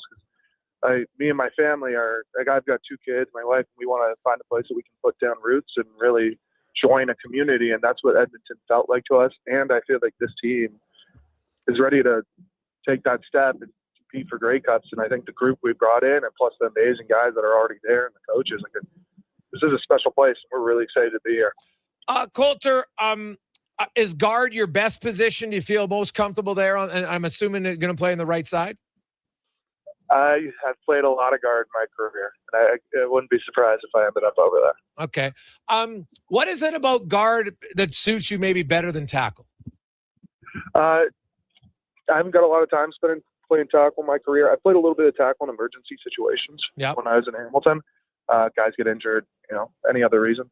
It's just never really been what I've been playing. It's not where I'm really comfortable at. If the team needs it, of course, I'll play wherever they need me. And comfortable, obviously, that's what matters the most for any player. You want to go somewhere where you're comfortable. And you brought a few fellow offensive linemen from Hamilton. You guys get together talking about, hey, let's all go as a package. How'd that work out? Man, it is so exciting. I look at the group we got, Jordan, BB, and David too, because he's a Ticat O-line a couple of years ago. Yep. That was 4 of the 5 offensive linemen from that 2024 Ticat O-line. That we had a very solid group, and I'm excited to bring that here. And plus the guys that are already in that room, you know, Carter and Mark and, you know, amazing group of guys across the board. Like this is going to be a very, very good offensive line. And we're going to take a lot of pride in helping us win games and, you know, dominating the line of scrimmage. I've talked to many old linemen over the years, and they always talk about like the best offensive lines. You know, usually you have one or two guys that are just dicks on the field, and I mean that in a positive way. They're just very aggressive, and then it kind of kind of brings up everybody a little bit more. Everybody has it a bit, but I've heard like, you know, Bordner's one of those guys, and obviously I know in Edmonton, you know, Carter O'Donnell's a guy who plays that way. Where do you come in? Are you more of the jerk? Or are you the guy who just kind of likes to, you know, kind of elevate when someone else is maybe more of the physical or verbal jerk on the O-line? I like to let my game talk for myself. You know, you can watch your own film, have your own opinions, but yeah, I'm not afraid to mix it up. I want to be physical. It's always been my game. I want to play hard and play, you know, whistle to whistle and take pride in that. Joining other guys that have that in them is it's exciting. I've played with Carter a little bit. We played together at the East-West Bowl. He has it too. And obviously Bordner as well. And the other guys in that room, they're no slouches either. TR? Colter, do you prefer run blocking or pass blocking, and why? I prefer whatever it takes to win the game, honestly, because you can dominate neither. I prefer just playing great football and playing complementary football and playing big team football. Physicality is what I enjoy. You can do that in pass protection. You know, anyone that tries to avoid that, like just because you're one-on-one or if you're on the slide side, like you can go take a shot and try to, you know, clean up a block on the defensive end. In the run game, you can get off the ball and move guys. It's just about playing hard-nosed football. It's not about pass block, run block, but I just like playing football. How about the, you know, getting to know, you know, your running back's tendencies, Colter? Like, obviously, you know, you have certain plays where a guy's going to be running up the A gap or the B gap. And so obviously, you know that as an offensive lineman. But then there are other times where you just say, hey, if I know I can get that block for that split second, you know, Rankin's got big play capabilities. Does there take any sort of time to know the tendencies as your running back? And does that help you at all as an O-lineman? For sure. Because there's certain backs that, you know, do certain things better, you know, a little bit quicker, a little bit more downhill power. Really cool thing about Rankin, and honestly, I watching him all last season, I was like, oh my God, that guy is special. Is like, it really doesn't matter. Like, he does everything well. He is fast enough to break something open and strong enough to go downhill and run guys over. And he has great vision. Like, he's a special player, and I'm really excited to get to block for him. This is going to be a cool group. You definitely need to get to know guys, and I'm really excited to get to know Rankin better. Like, I got to meet him. But like, this is Colter Woodmansey joins us, one of the new offensive linemen for the Green and Gold. One of the new guys, and I know he's a Russian, but you still go, you know, you had to play against him. You probably watched him in film. And I always like O-linemen know kind of, you know, who are the toughest D linemen. Give me your scouting report on your new teammate, Malik Carney. Yeah, I know Carney very well because he was in Hamilton too. Me and him came into the same year in 2021 with the Ticats. Okay. So I played with him for 3 years. He's a great competitor and a great dude. He plays extremely hard. The thing with him too is he's not just like great like pass rusher, and this is why the Edmonton want to bring him in here, because he can play the run, he can drop back coverage, and he just plays hard all the time. And he does things the right way. Like, he shows up, works his ass off every day, and then does the same thing on the field and competes. For you, Colter, football, when did you get involved? When did you start playing? When I was 12, got involved in the back with the Toronto Junior Argos when I was little. Okay. Now, were you always on the offensive line? Yeah. I always played O-line, D-line, just in the trenches. It's a little bit big to play anything else when I was growing up. Okay. Now, what ultimately led you to gravitate to the O-line over the D-line? It was always where I just kind of fit in the best. I've always loved offensive line play. Some people think of it as like more passive or blocking, but like the aggression you can play with, the nastiness you can play with on the offensive line, the camaraderie too. Like, you get to play with, like, if you're doing it right, you're playing with 5 people as one, and you build a brotherhood that you just don't in any other position in sport. And you can do that at playing the offensive line. It's something I've always loved, and it's something I genuinely feel like that this group in Edmonton is going to do. And I think it's cool people. You're listed at 6'5", 310. You said you're always, too big maybe to play other positions. Were you another sport guy? Did you play basketball, volleyball, anything else, or was it from the age of 12 pretty much football, or did you ever mix in a little hockey as a youngster? Played a bit of hockey, played a bit of rugby, played a bit of basketball growing up. Like, I genuinely believe, like, for kids, just, like, play everything. Yeah. Sports are so much fun. It's the best way to develop as an athlete. Once I got older towards the end of high school and college, I zeroed in and played a lot of football and focused on my training a lot. But that all the way up through high school and everything, I was playing as much sports as I could. Rugby, how did rugby kind of complement or help you at all in football? It was just really fun. I don't know. I found all the enjoyment with sports. Like, that's what I think the biggest thing is. Like, if you focus in on the techniques when you're younger, like, you kind of can get a little bit of straight because everything's so hard and so technical. Like, if you find the love and passion to, like, want to compete and want to work at something, the rest will fill in because there's great people everywhere and great coaches you can learn from and all this information. It's the passion, it's the drive to show up every day and work that's going to set you apart, in my mind. TR? Is there a specific play design you like the most? I love the QB sneaks, just getting that fire off the ball. I know they're not everyone's not the most flashy play, but the contact's pretty cool. And when you get underneath a guy and pop him, it's not the worst feeling. Now, what about your hands? I know you're not a tackle, but have you ever, if you had to, and you were eligible receiver, would you come down with the ball? Yes, always yes. My fingers don't look the best though. They might be a little twisted up. Some of the knuckles might be permanently swollen. So, like, I don't think I'm the first guy you're betting on, but okay. I will go get that ball. Okay. Now, if you had to pick who would be the best O-lineman to catch the ball, like you said, okay, this is one of our teammates right now. If we're lining up and we're going to have a little bit of a razzle-dazzle play, this is the O-line we need to be throwing to. Jordan Murray's 6'9". I don't know if anyone can defend him. The guy puts his arms up. He's 10 feet tall. Yeah. I don't know how you could defend that. Okay, that's a good call. Now, what about I know O-linemen, obviously you talked about camaraderie. Lots of O-lineman group at times, like they have a lot of fun games that they kind of little competitions, away from football, whether it's basketball or, I've seen them play hot ball many times just amongst the group. Do you have any specific games that you like playing? You feel kind of build a fun camaraderie and chirping amongst your O-line group?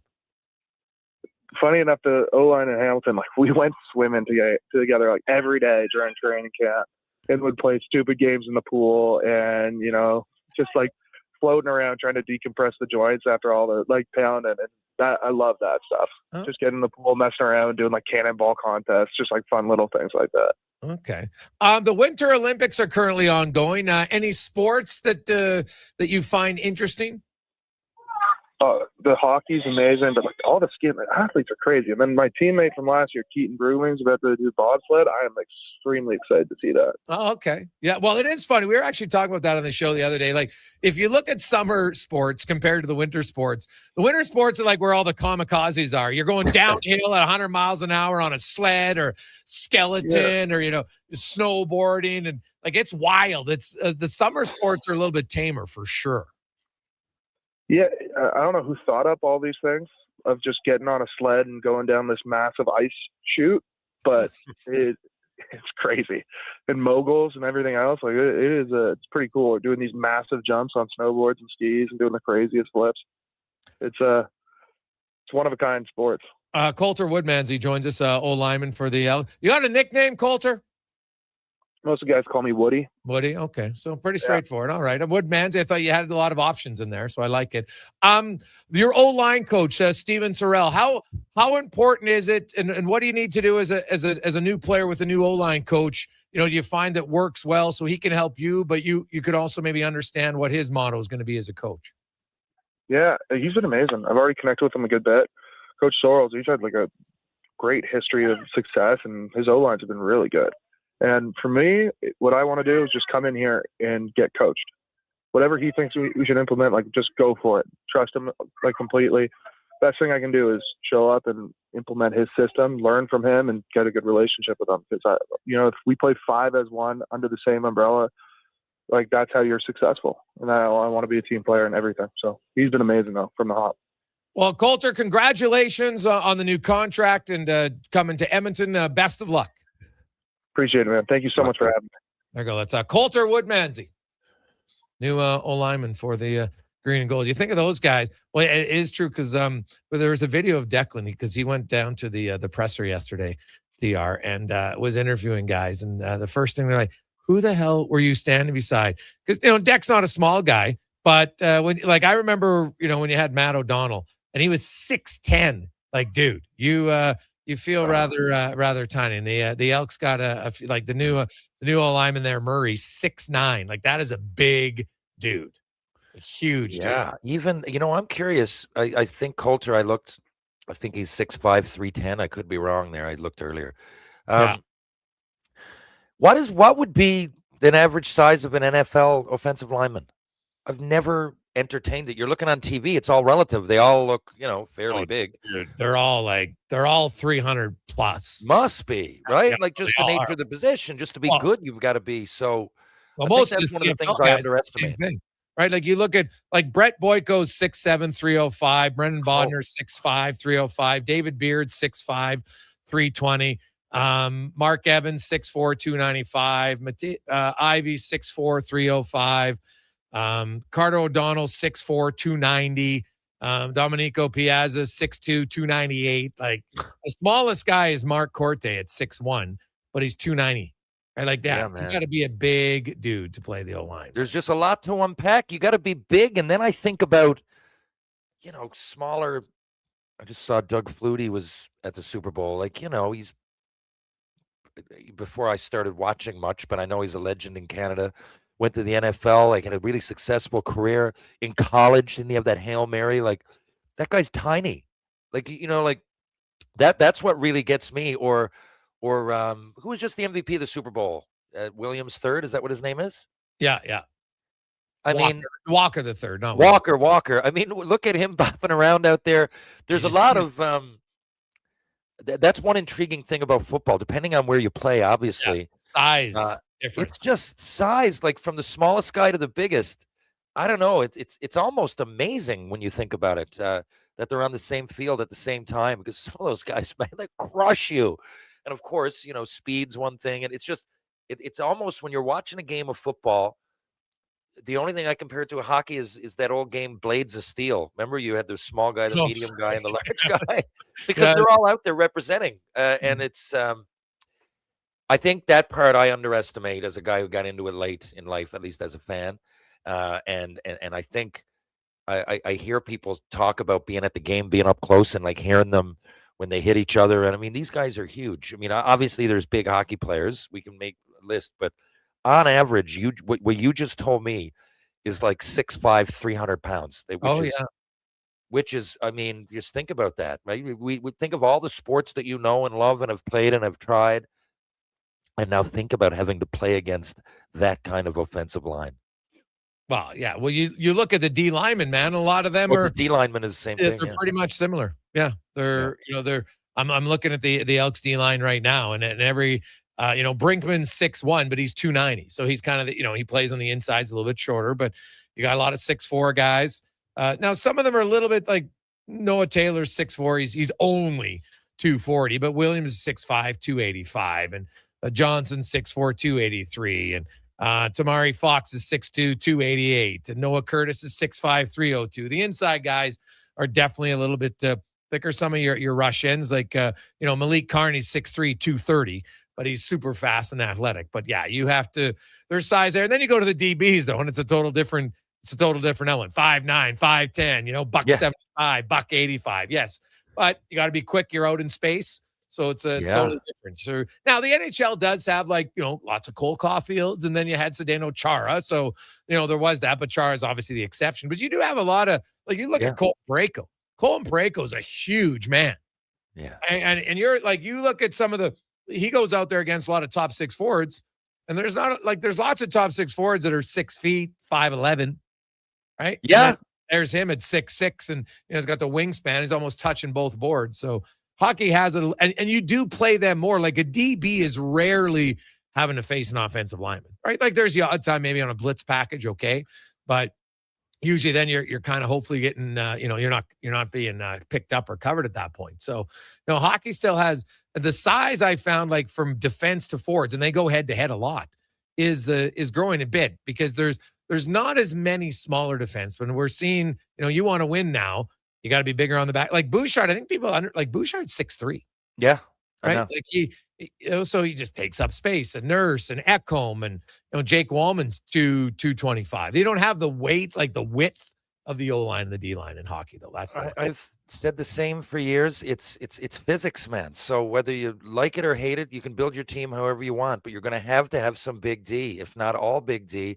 I remember coming across guys. It's obvious when it's Chris Pronger and these massive specimens in Chara that are also superstars and all-stars, but I remember like really noticing there was a guy, Corey Cross. Remember him on Toronto? And Hal Gill, guys like that they're really, really big. And they're not like sensational offensively, but when you're on the ice with them, it's just you feel like there's nowhere to go, right? There's nowhere to go. In hockey, you got the boards. You can't run out of bounds. And it's real tough. And if life... It's one thing to be tough. I don't mean like physically, which it can be obviously because they're bigger. I mean, it's just tough to move around. It's physics. If your wingspan covers half the ice and I'm 5 inches taller or shorter, that's it. It's too bad. That's physics. That's the way it works. And you're over the course of the year, you're first to so many more pucks, right? Or the D would be I remember in junior, Surrey and Brewer played together, and the next year Chara went there to Prince George.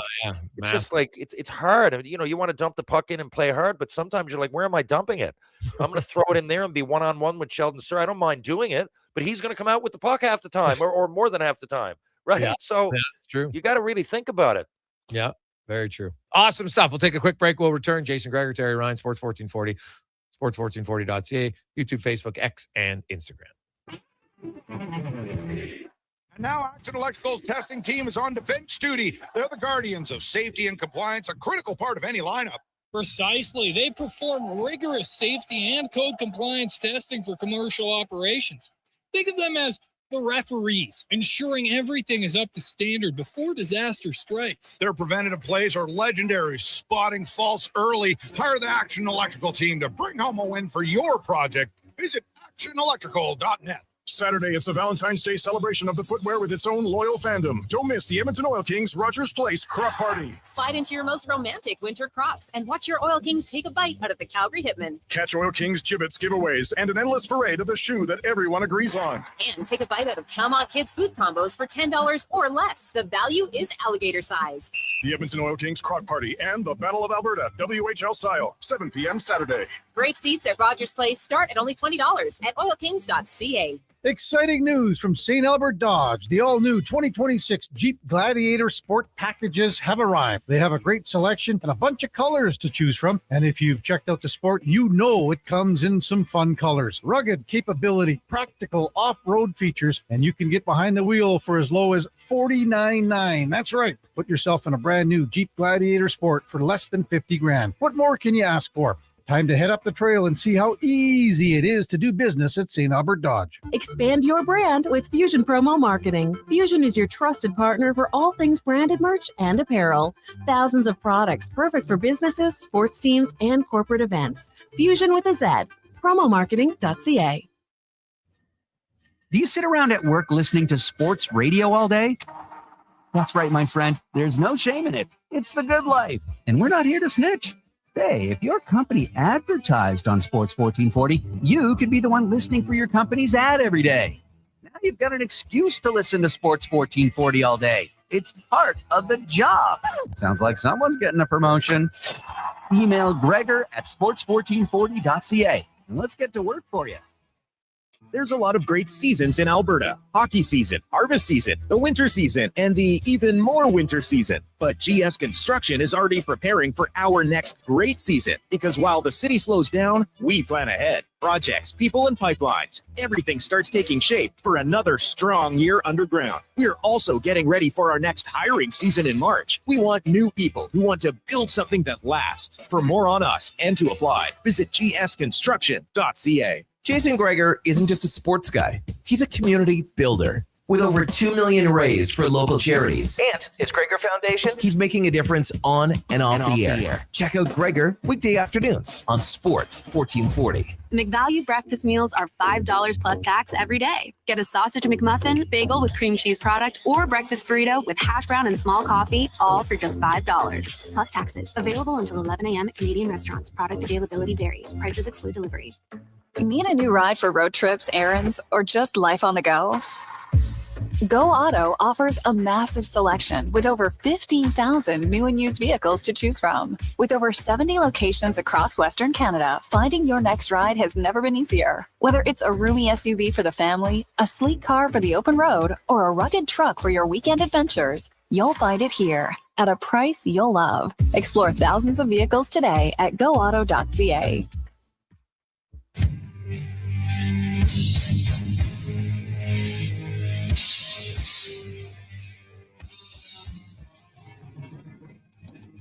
Portions of this hour brought to you by EUL. Get your power play amped up with EUL, supplying the City of Champions and Alberta with quality electrical gear since 1975. EUL.ca is your partner in power. The Jason Gregor Show, the best of Edmonton sports talk and beyond. This is Sports 1440. Presented by PlayAlberta.ca, Alberta's only regulated online gambling website.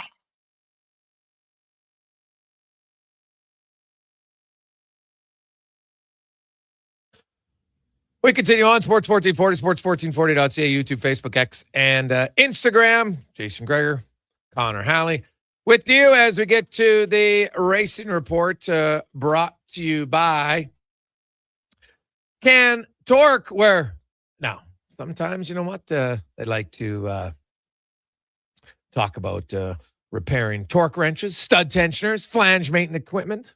They can do it all, and even racing. Can Torque. Got a simulator right in the shop. You should go on.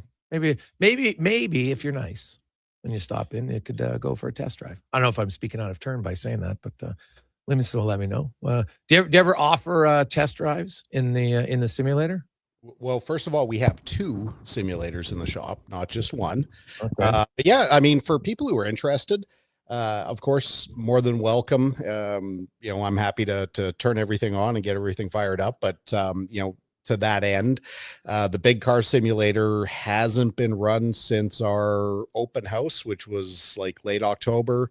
Haven't powered on the kart simulator since the beginning of January. So while they're here and they're awesome, they collect a lot of dust. Unfortunately, we're pretty busy, which is why I'm stuck in my office here today. We had an emergency call out at work, and my son, who works for me, Parker, is in the middle of a round trip to Bonnyville, which meant that I got to keep my fat ass glued to my desk today.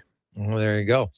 Hey, F1, we're getting closer. The season's around the corner. You got practice and testing results. You've got teams. We're 4 seconds behind here. We're not in a position to compete. How much of it is true, and how much of it is just saying things in hope that your opposition? Like, I've always kind of like, why would you say something if it wasn't true? Because once you get on the race, I don't think all of a sudden Red Bull's going to say, oh, guess what? Ferrari said they're not fast. So now we're not going to, it's not going to impact what the other teams are doing.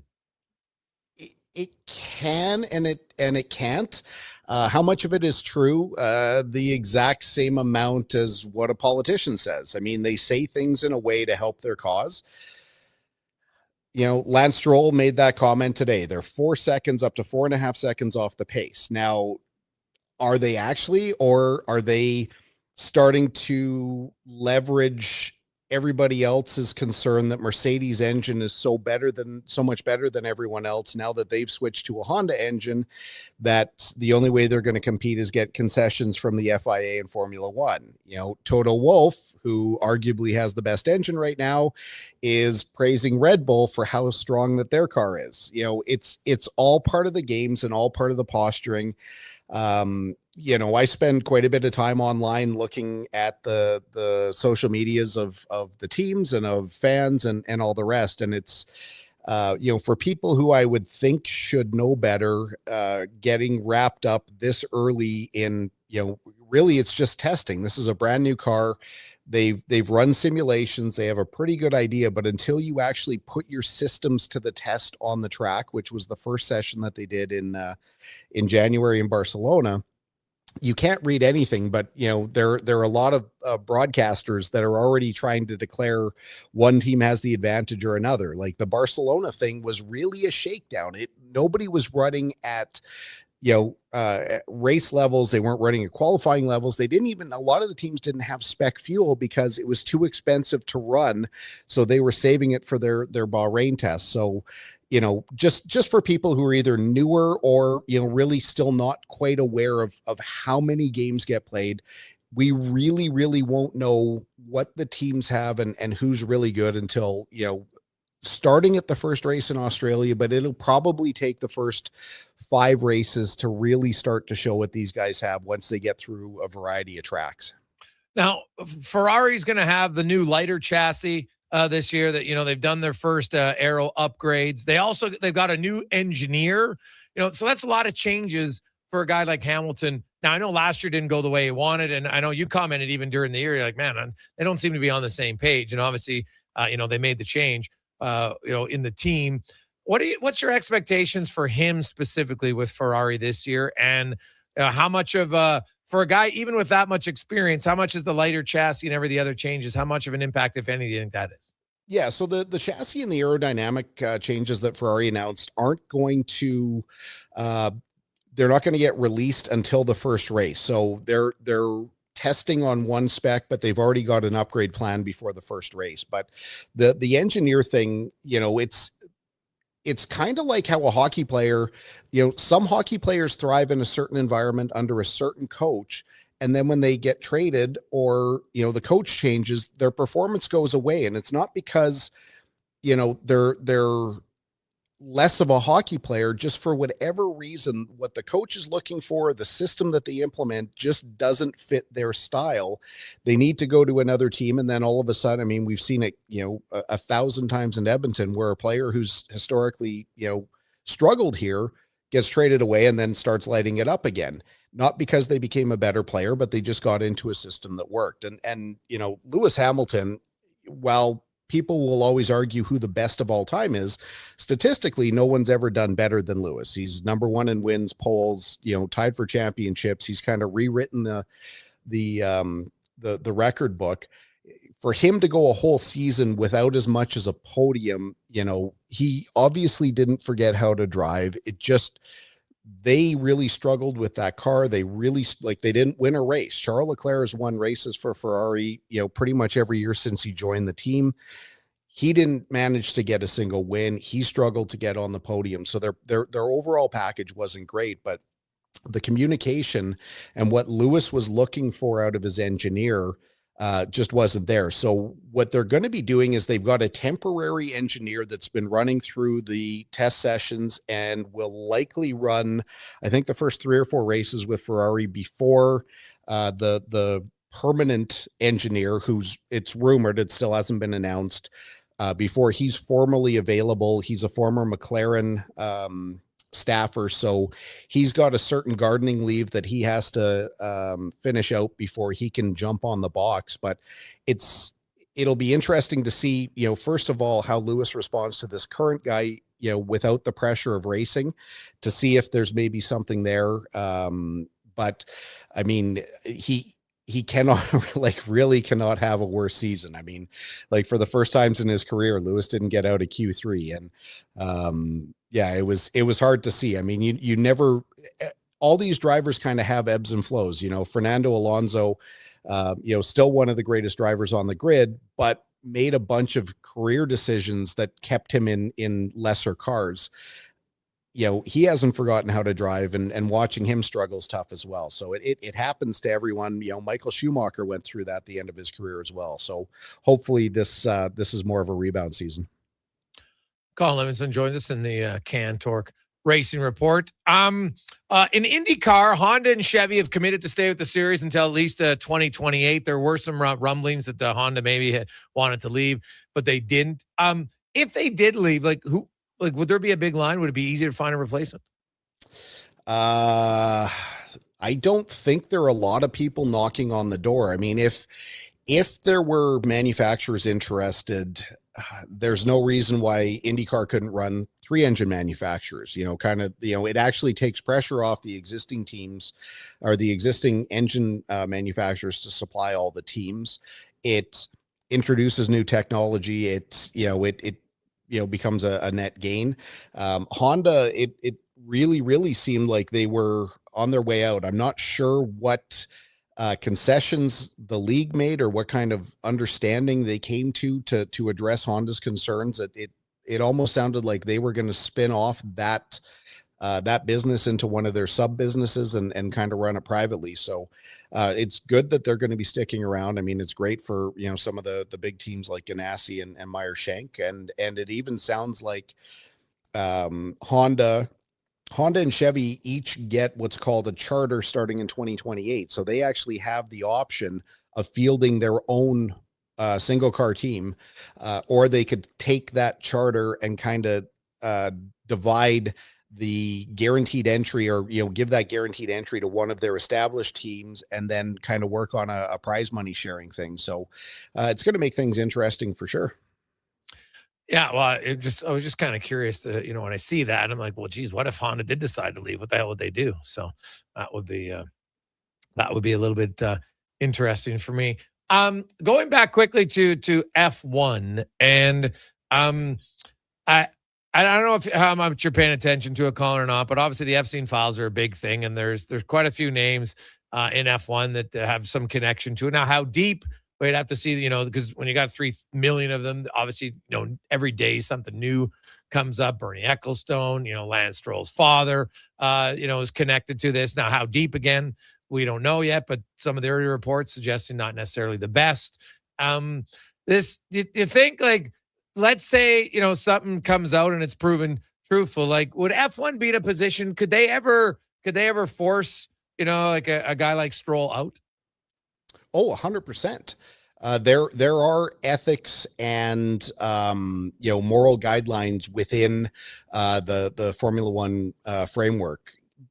Obviously, what's going on down there is it's indescribable and it's horrific, and it gets worse every single day. I can't defend, anyone's name, but I think we also have to be really clear. I haven't seen what you're talking about with Lawrence Stroll, but being mentioned in the files is not the same as actually committing a crime. Yeah.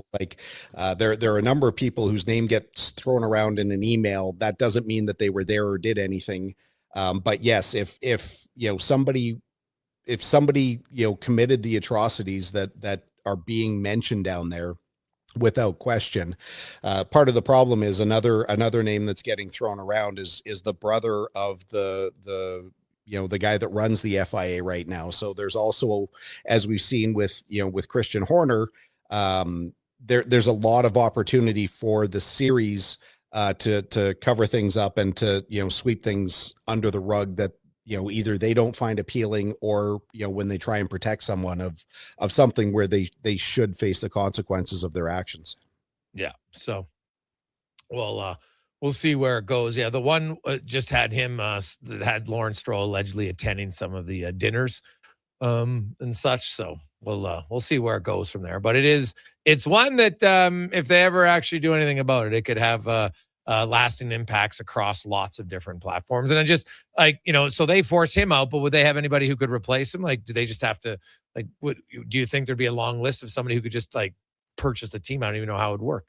Yeah, there's no shortage of people who want a piece of F1. So, liquidating a team or, divesting or transferring the assets, that's not really all that hard. And it's happened. I mean, it's ongoing with one of the F2 teams right now. So yeah, I mean, it's 100% plausible. It just comes down to, convictions and whether, really, at the end of the day, it comes down to whether F1 takes a look at it as if it's detrimental to the series. And if it is, then they seem to take more action than whether they notice that something bad happened and, just don't want to deal with it. Awesome. Colin, have a great week. We will chat with you. Hey, do you think karting, do you think auto racing would ever get in the Summer Olympics?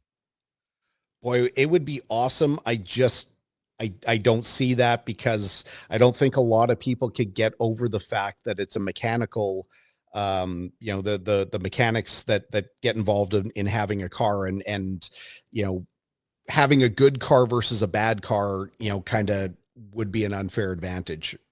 Yeah, no, I would love it, but I don't. Everybody in the exact same car now, that would be good. So that used to be called the IROC series. Yeah, that's true. And they it was great until they only ran on ovals to appease NASCAR. But they used to have ideally prepared cars that would go on road courses, that would go on ovals, that would get F1 drivers, IndyCar drivers, dirt drivers, drag racers, and they got to kind of play that game of who got to be the best on any given day. Awesome. All right, man. We appreciate it. We will talk to you next week. Have a great day. Sounds good, man. There you go. It's Colin Livingston in the Race Report, brought to you by Can Torque. A little bit late, so let's get to the comment for a Sports 1440 update, brought to you by Fountain Tire. From oil changes, car repairs, tires, wheels, one-stop shop. They do it all. FountainTire.com. The Sports 1440 update. Good day for Canada at the Olympics. Canada adding 3 more medals to their haul on day 6. 2 silvers on the hill, 1 bronze on the short track. Snowboarder Elliott Grande picking up silver, as did mower Mikhail Kingsbury on the short track oval. Courtney Sorrow capturing bronze in the women's 500 meter. For the hockey teams, both teams winning 5-0 to men over the Czechs. They now turn their attention to Switzerland tomorrow at 1:10. Women getting past Finland. They'll play Germany on Sunday. Elsewhere for the men, the U.S. gets past Latvia 5-1. Leon Draisaitl will goal for the Germans as they beat the team Denmark 3-1, and it was the Swiss over France 4-0 in the association night. 3 games on the schedule. Thunder host the Bucks, Trailblazers up against the Jazz, and the Lakers host the Mavericks. Hamilton Tiger Cats signing veteran wideouts Curly Gittins Jr. and Shamar Bridges. Both players became free agents on Tuesday. Gittins Jr. spending the last 2 seasons here in Edmonton. And in the AJ, Camrose hosting Calgary. Puck drop at 7. Coming up in hour 3 of the Jason Gregor Show, we'll hear Camp Date's 2-minute warning, ask 5 questions, and be joined by the voice of the St. Louis Blues, Chris Kerber. I'm Connor Halley. This has been a Sports 1440 update. Sports 1440, Stingray Radio Station. CKJR broadcasts from West Edmonton Mall and Wetaskiwin. Download the free Stingray music app and listen wherever you go. For the first time in 66 years, Golden Bears and Pandas hockey are on the move. During the 2026-27 Canada West season, 2 of the most successful hockey programs in U Sports history will call Silent Ice Center in Nisku their temporary home. The Golden Bears and Pandas are excited to connect with the South Edmonton community and welcome new fans to experience the tradition and excitement of U of A hockey. Same tradition, new temporary Back to the home. Gregor Show, Golden presented by Bears and Pandas hockey at Silent Ice Center for the PlayAlberta.ca. 26-27 season. At On the Rocks, the party never stops. Check it out. Mondays, bingo tunes. Tuesdays, tacos and tequila. Wednesdays, it's wings and Quick break, karaoke. Shake what your mama gave ya with salsa lessons on Thursdays and the best Latin DJs. Plus, live music every Friday, Saturday, and Sunday, along with DJ Kenny K. Hold on, let's not forget $5 happy hour. 7 Jason days Gregor a week. Your bar, your party. You're Facebook app. On the Rocks. On the Rocks. Jeff Brown, 40.8. 118th. I'm Rick Showers from No Bull RV. This is the time of year people make their New Year's resolutions. If they're lucky, they'll keep that up till February. So I propose another resolution. This year, resolve to be camp ready. Now, what do I mean by that? At No Bull RV, camp ready means never wondering if your RV will be ready for May long weekend. You know it'll be ready because you made the decision back in the winter. You know now. Is Camp Ready something I can get from No Bull RV? That's right, Bob. Camp Ready is our 12-month RV maintenance plan. It includes winterization in the fall, startup in the spring, roof assessments every year, and all your scheduled maintenance. So when you want to get to the great outdoors, you already know you're Camp Ready. How do I get to be Camp Ready, Rick? We're starting small, Bob. Just 29 Camp Ready plans are still available at No Bull right now. And that's No Bull. NoBullRV.ca. Invest for today and tomorrow. Vision Credit Union makes it simple with 2 RRSP options to fit your goals. Choose a secure term deposit RRSP with guaranteed returns or a mutual fund RRSP offering higher growth potential with exciting opportunities. With an RRSP, you'll save on your income tax, grow your investments tax-free, and get closer to your dreams, whether it's retirement or your first home. The deadline to qualify for 2025 tax deductions is March 2nd. Learn more at visioncu.ca. If you manage or lead a team, join your peers April 14th to 17th at the Banff Management Course. PA Douglas Training invites you to 3 days of immersive leadership development in beautiful Banff, Alberta. Learn how to manage conflict, motivate and influence others, strengthen teamwork, and improve productivity. Proudly Canadian, PA Douglas has trained over 150,000 professionals. Registration includes 3 nights at the Banff Springs Hotel. Sounds good, man. Select meals, refreshments, and course materials. Register now at padouglas.ca.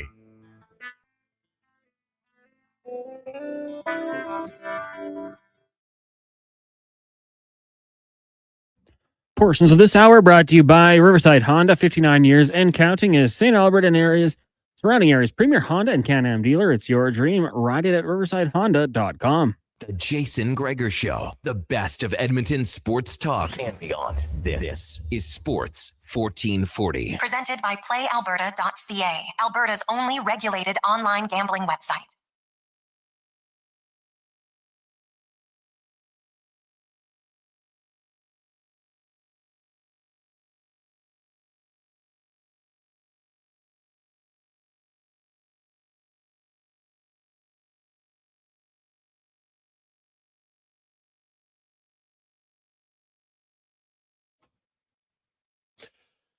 We continue on Thursday afternoon. How are you? Jason Gregor, Connor Halley, Sports 1440, sports1440.ca, YouTube, Facebook, X, Instagram. Thanks for listening. Thanks for watching. It was a busy day today for Canadians as Mikael Kingsbury gets a silver in men's moguls. He actually tied. They had the 83.71 points each. Then they had to go to a tiebreaker, and the tiebreaker is the technical part, and he lost out by like 0.02. So that was brutal. On the mixed, we got Courtney Saroux got a bronze in the women's 500 meter in short track speed skating. Also a silver, Elliot Godin in snowboard cross. He lost by like 0.03, like super tight in that one. So tough one. So now up to 3 silvers and 4 bronze. Canada currently is tied with Switzerland for total medals at 9, which would be that would put them in I guess, well, they're tied for 9th most medals with 7, but because Canada doesn't have a gold, then technically they are listed at 8th. So they're still chasing that elusive gold medal. Italy has the most total medals at 17, and Norway leads with 7 golds. They have 7 golds and 14. So Canada tomorrow, a few more opportunities for some medals on the weekend. Some favorites in different events in short track speed skating, and a few of the alpine events in ski cross and moguls and others. And then obviously the curling and the hockey teams are set up. So Canada, not off to a bad start, but it's just waiting for that gold medal. The other games today, both the men and the women winning 5-0. Women 5-0 over Finland. Canada 5-0 over Czechia. Jordan Binnington was solid. Didn't have to be spectacular. Wasn't really, it's kind of like I'm not going to say non-factor, but he wasn't like the main star of a 5-0 game. He was just good, which is what you want from your goalie. And you know what? If he plays like that, they'll have a good chance to win. I'll be curious now. They are going back-to-back because they play tomorrow. And you don't see NHL goalies play back-to-back very often in the regular season. You got 3 goalies here. I got to think Thompson's starting tomorrow. Don't you think, Connor Halley? I got to think that we're going to see Logan Thompson get the start tomorrow. Yeah, I would love to see him get a look because he would have been my guy to get the first game. And I'll eat a little bit of crow. Binnington, I thought was solid. I thought there was some chaos, but maybe it was controlled chaos from his side. How do you critique a 26-save shutout? He did very well, but I'm with you. I think you got to give another guy a look here. Now, Oiler fans, the other news is this: the Gregor Show presented by PlayAlberta.ca. Of course, Connor McDavid had 3 points. Leon Draisaitl had a goal and assist. But how about Josh Szymanski? I got the ice time. So Josh Szymanski was playing left wing today with Leon Draisaitl and Draisaitl's childhood friend, Freddie Tiffels. Like, that's like one of his best buddies growing up. And Draisaitl was so pumped to play with them. Then they had Stützle and Peterka on the second line, was Stajowiak. And then they had McMichaels and Reichel and Dominic Cahoon, Nico Sturm, former order Tobias Reeder, and Alexander L. on the fourth line. But Szymanski played 21 minutes and 23 seconds. Draisaitl played 21:46. Like, Szymanski played a ton today for Germany. That, like, what a great opportunity for him. And I'm telling you, Szymanski's a player. Like, you look at the Edmonton Oilers, I know that he's been sent down. In case you missed it, they did send him down at the end. But Szymanski continues, and he plays well in the Olympics. You're playing up against best and best. You cannot tell me that there's not an opportunity maybe to slide him up into the roster at some point. They at least got to consider it. Now, the Szymanski's, he is at 1.4 because he has some bonuses in his contract. So it's not just his cap hit is a little bit higher than it looks. If you go to Puckpedia, you have to include his bonuses because he wasn't on the opening day roster. That's how the salary cap works. If you're on the opening day roster and you're an entry level player, guess what? Your bonuses don't count towards your cap hit. But Szymanski, his would. So, because he's a $975,000 cap hit, but he has his bonus, which I think puts him up. His bonuses are around, what are they like? I think it's like close to $500K, give or take. So that obviously will add into it a little bit, but he's a guy to watch. That Szymanski, I know there's lots of talk about Howard and lots of talk about Hudson. Do not sleep on Josh Szymanski potentially being a guy who could help the Oilers sooner than later, for sure.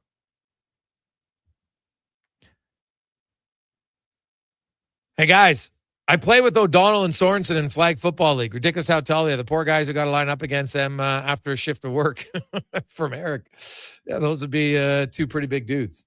They're coming in at what's that, 6'10", and what was Sorensen, 6'8", if I'm not mistaken, 6'7" or 6'8". So yeah, that's imagine you line up against those guys in flag football. That's awesome. Love it.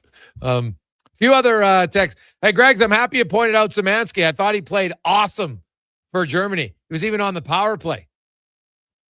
Yeah, he's on the net front presence for them on the one shift. So, hey, now, that kind of shows you the depth of the German team. But at the same time, it's a wonderful opportunity for Josh Szymanski. You're going to play against USA. And like today's, they won the game. Denmark doesn't have a ton of NHL players. They got a few, but not a ton. Right? So they're going to play Latvia and they're going to play US in the qualification round. Or sorry, the prelim. Then they'll get to the medal round. And depending on what the record is, they're probably going to be somewhere in the 5 to 8 seed, I would think. Right? Germany, beats Latvia. That guarantees that they would be second in their pool automatically. And if you're second in your pool, then you're either going to be, you're going to be 4th to 6 even. So yeah, they could be that high. So then, if you can come in if you're Germany and you're like the 5th or 6th ranked team, well, then you're getting 11 and 12, right? So you're probably going to get France, and you're probably going to get Italy. And then you get to the qualify. Then you get to the quarterfinals. So, and then you'll have to play one of the top teams. But I thought Germany had a really good chance to finish second in their pool, and they got a good start. They beat Denmark. That's a team they had to beat. But I will say, like, Germany got really good goaltending today. Really good goaltending. That was because they got outshot. I think it was 37-38 to 26. Their goaltender was pretty solid. So I think they'll want to play a little bit better, but that's a big win for them. If they can beat Latvia, that almost guarantees them that you're probably going to play France or Italy in the second round, unless somehow they, would squeeze in as the best number 2 team, which, I probably have a little tough time thinking that's possible, but you never know. Hey, Greggs, any idea how many minutes McDavid played today? Yeah, McDavid played. They switched their lines pretty. Well, I wouldn't say evenly, but he played. I think it was like 18 and a half minutes today. most of any forward. And they did play like their 13th forward, which was Sam Bennett. He played almost 7.5 minutes. So, that even if we just want to spread that out to the fourth line guys played 9:29 for Marchand, 9:54 for Horvat, 10:01 for Sam Reinhart. So if you want to split that 2:25 up, then, they're around 12 minutes. And McDavid was up over 18. This was not a game that, you had to tax your guys. Why would you? But even then, you still had line 1 at 18 minutes and line 4 at 12. There's, even with all NHL guys, some guys who are first-line players on their NHL team. Hello, Sam Reinhart. Hello, Bo Horvat, good players. There's still a separation in minutes. It's just how it's going to work. And I think as you get later in the tournament, I won't be surprised if we see McDavid up over 20 minutes in some games. I'd be shocked to see it not happen. We'll take a quick break. When we return, get back on track, and we'll be joined by Chris Kerber. Lots of rumors on the trade front. We'll talk about them next. It's Gregor Show, presented by PlayAlberta.ca. Excavators, loaders, lifts, compaction equipment, and more. Find the XCMG construction equipment you need. Available for rental or sale at Japa Machinery Group. Japa, helping build Alberta from the ground up for 50 years. Visit japamachinery.com. Hey, Edmonton, did you know a local Play Alberta winner scored over $500,000 on Mega Jackpots Ocean Bells? Think about the season tickets you could lock down with that kind of cash. From major casino winners every hour to jackpots worth millions and hundreds of popular games to money that stays in the province, there's never been a better time to sign up for Play Alberta. Download the app today to get started with casino, sports, and lottery all in one app. Must be 18 plus to play. When you gamble, use your game sense. You've got a go-to coffee spot, a trusted barber, even a lucky game day jersey. But when it's about looking your absolute best, there's only one name you need: Mr. Dirk. Family run since 1939, we're experts in crafting impeccable tailor-made suits and offering a wide variety of everyday styles. Pair that with personalized one-on-one fittings and the convenience of on-site tailoring. Mr. Dirk elevates your style game. Visit our Edmonton store or explore MrDirk.com. Score big on style with Mr. Dirk. Day or night, tasting just so right. You can order oodle noodle at oodlenoodle.ca, delivering you the news almost right away. Remember, you can order oodle noodle at oodlenoodle.ca. So stay on your couch all day and order oodlenoodle.ca. Oodle noodle. What a performance by Action Electrical today. Their projects team kicked things off, designing and building with unmatched skill. Then the service team swoops in for those crucial repairs and maintenance. And don't forget the testing team, ensuring everything's safe and sound before the solar team scores with sustainable energy. A complete team effort. Have Action Electrical bring home a win for you and your project. Visit actionelectrical.net.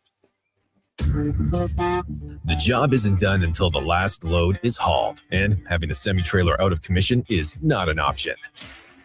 Whether replacing or adding to your convoy, Edmonton Trailer has a huge inventory of new and used semi-trailers, trusted by the gravel, logging, oil field, fluids, and freight industries. Find a trailer right for you online or at one of their 3 locations.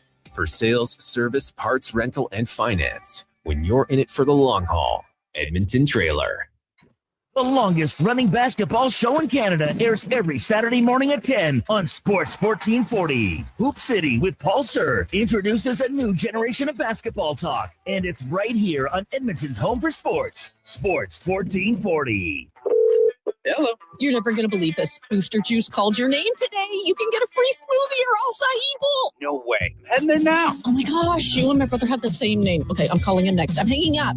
Booster Juice Names of the Day is back. 2 names are selected each day, and if your name matches, you can get a free smoothie or an acai bowl. Watch for your name on the Booster Rewards app and social media. Must be an app member to qualify. Booster Juice, Canadian born, blending since 1999.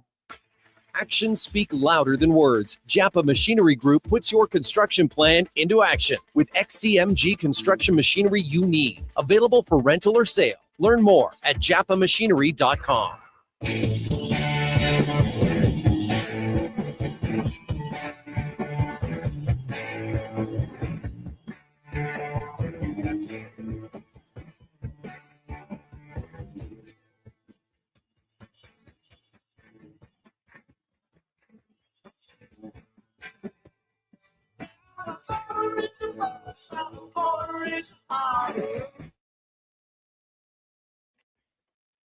Portions of this hour brought to you by On the Rocks. Team Canada finally back in action, and OTR is ready to be your hockey headquarters.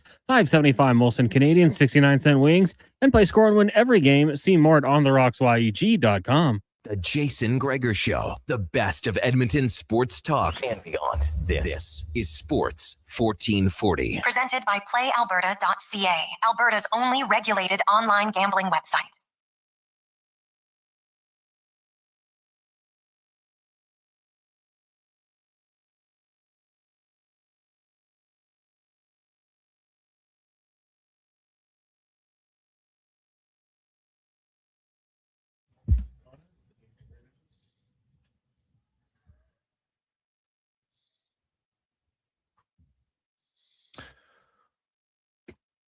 $427. Welcome back, Jason Gregor, Connor Halley, Sports 1440, sports1440.ca, YouTube, Facebook, X, and Instagram as we roll through. Of course, Olympics, the day is done, but when you get home, you get to watch all of the events. A good day for Canada. It's, man, some thrilling finishes in moguls and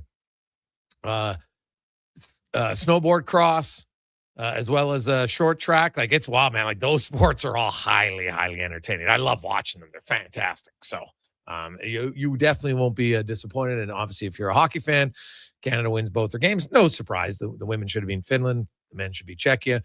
U.S. men, everybody expected them to win. They did. So no real surprises today at the Olympics for hockey. But tomorrow, four more games as we rock and roll right into the tournament. Canada taking on Switzerland tomorrow. That should be another game they should win. We'll see. It's too bad that Canada and U.S. probably at most, well, they're only going to play once.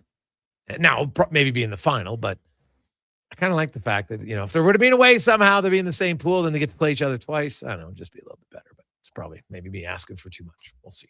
Let's go around the NHL now. Brought to you by McDonald's and Frank's Red Hot, combining with some of the McDonald's classics. The McChicken and Frank's Red Hot. Very good. Try it now for a limited time only at McDonald's. And we're joined by, we're going to get to Chris Kerber momentarily. He was having some technical difficulties, so we'll sort that out. And he'll be with us in a second because, man, there are lots and lots of rumors about the St. Louis Blues. And I look at the Blues and I'm like, well, and so we'll ask Chris about this, but I know, we hear a lot of rumors every year and 90% of them never come to fruition. But I look at the Blues and you got Kyrou and Thomas and Buchnevich. They're all $8 million players. And they're all signed up until 2031, right? You got Braden Shen for 2 more years. On the back end, you have Colton Parayko up until 2030. You got Philip Broberg. He starts next year, $8 million deal, goes till 2032. Cam Fowler's locked in. He's got another 3 years after this at 6.1. Torrey Krug, obviously, unfortunately, his career is over. Justin Falk has 1 year left at 6.5. You got Jordan Binnington. He has 1 more year after this at $6 million. And so you got a core there, but I don't know how good it is, right? And so, but if you just trade one of them, what would that do? I'm not really sure. So, and not only, Doug Armstrong, they're kind of in a transition period, right? Because Steen is going to take over. He's going to be the GM next season. So I have to think he's going to be working hand in hand with Doug Armstrong right now. But I'm very interested. Like, are they looking? I would think if you're trading Jordan Kyrou, you're probably looking more to get multiple young pieces that you think can help you. A 1-for-1 trade for Jordan Kyrou doesn't really help you, right? And unless you think you're going to get a player way better. Well, why would you get a player way better, right? So it's probably going to have to be trade Jordan Kyrou, get a few pieces we think can help us fill out a few other holes. And then, like, for pure rentals, you got Oscar Sundqvist, Matthew Joseph, Robbie Fabry. Like, none of their UFAs are really, like, exciting players to add for opposing teams. Like, maybe a team's like, hey, we need a 4th-line center, so maybe we look at Sundqvist. Okay, but what's he going to get you? A 3rd-round pick, maybe? Probably a 4th. So now Braden Shen, that's a different conversation. but he's a $6.5 million player. How much would they potentially retain? Right? Like their best young guy, Jimmy Snuggerud. I think, Dvorsky's got some young potential for sure. Dylan Holloway's not having the season that he's wanted. Right? Like he wishes he had the season he had last year, this year, because he's an RFA. And timing's everything, man. If Dylan Holloway had the season he had last year, right now, 63 points, probably be a $7 million player. But now he has 17 points in 34 games. So on a full season, that's like a 41-point player. It's very different. And he's missed some games. So timing for a lot of players, man, like he'll still get a good contract. But how good? We'll find out. Chris is now is gonna probably join us here in a sec. So all right. Okay, yeah. We got him now, Cons? I think we do. All right. Perfect. Let's go to Chris now. Chris, welcome back to the show, man. How you doing? Good, Jason. How are you? Sorry for the delay there. Oh, no problem. No problem at all. The St. Louis Blues, it's interesting. There's lots of rumbling. Now, rumors and rumblings, lots of them don't come to fruition. But the Blues, I think it's fair to say, they thought they were going to kind of take another step after last year. They were literally 1 second away from winning. We all know that, from winning a playoff round. And then who knows what happens after that. And this year, for injuries and a variety of other reasons, some guys have taken a little bit of a step back. Holloway's production obviously isn't at the level that it was last year. But like if they are going to move a guy like a Jordan Kyrou, would they be more so looking to get a few pieces and say, okay, we'll sacrifice Kyrou, but we think we're going to get two young guys to fill two spots? Because I don't think a 1-for-1 trade is necessarily what they're looking for. Like, what do you kind of think the plan is for the Blues? Jason, stop me if this connection, you started to get a little garbled there. So if we're poorly connected, we could try again here. You know what? The Blues are in an interesting spot because, yes, at the beginning of the year, Doug Armstrong felt that, in the normal situation, this third year of the retool that he started a few years ago would be the toughest. But he was encouraged with the second half success of last season, what Jim Montgomery did, what you saw from Holloway and Robert Thomas and these other players. And for whatever reason, this season, they just never got any traction. And so with 25 games to go, they find themselves sitting 14 points out of a playoff spot. And they find themselves, actually sitting right now with what the season ended with what would be the second overall pick. So I don't know what moves the Blues are going to make. I do believe they will make some. And I do believe that at this point in time, they are taking it and listening to offers on just about everybody. Now, whether that's a Thomas, a Kyrou, a Shen, a Falk, a young player, an old player, a Parayko, a Bennington, that I don't have any knowledge of. But what I can tell you is I don't believe that, except for parts of a deal where the Blues, I don't see the Blues in the market, say, for future assets. And what I mean by that is they don't have a second-round pick in this summer's draft. I could see them saying somewhere in one of these deals, they got to get that to round out their draft this year, right? Yeah. But depending on the team, look, draft picks are also capital to be used for trades and things like that. But the reality of it is depending on the caliber of player, if it's a player like a Thomas, a Kyrou, a Shen that has, term left on their deal, Justin Falk has a year left on his contract, a Bennington the same, right? I think that they're looking at those are the kind of caliber of players that could be missing links to help teams get over the hump. And that's going to cost you typically one of the top prospects in your organization. No different, honestly, than when Ryan O'Reilly cost the Blues Tage Thompson. No different, honestly, and I'm not completely comparing apples to apples here, but no different than when the Dallas Stars acquired Joe Nieuwendyk for a Jerome McGinley. I'm not saying we're trading a Hall of Famer like Joe Nieuwendyk, but you understand kind of the concept where there's going to have to be, like if you're the Blues and you're going to make a trade of one of those guys, you've got to make sure that the prospect you're coming back is going to be a good one. There's got to be little to no doubt in your mind. And to me, that's the key to a deal.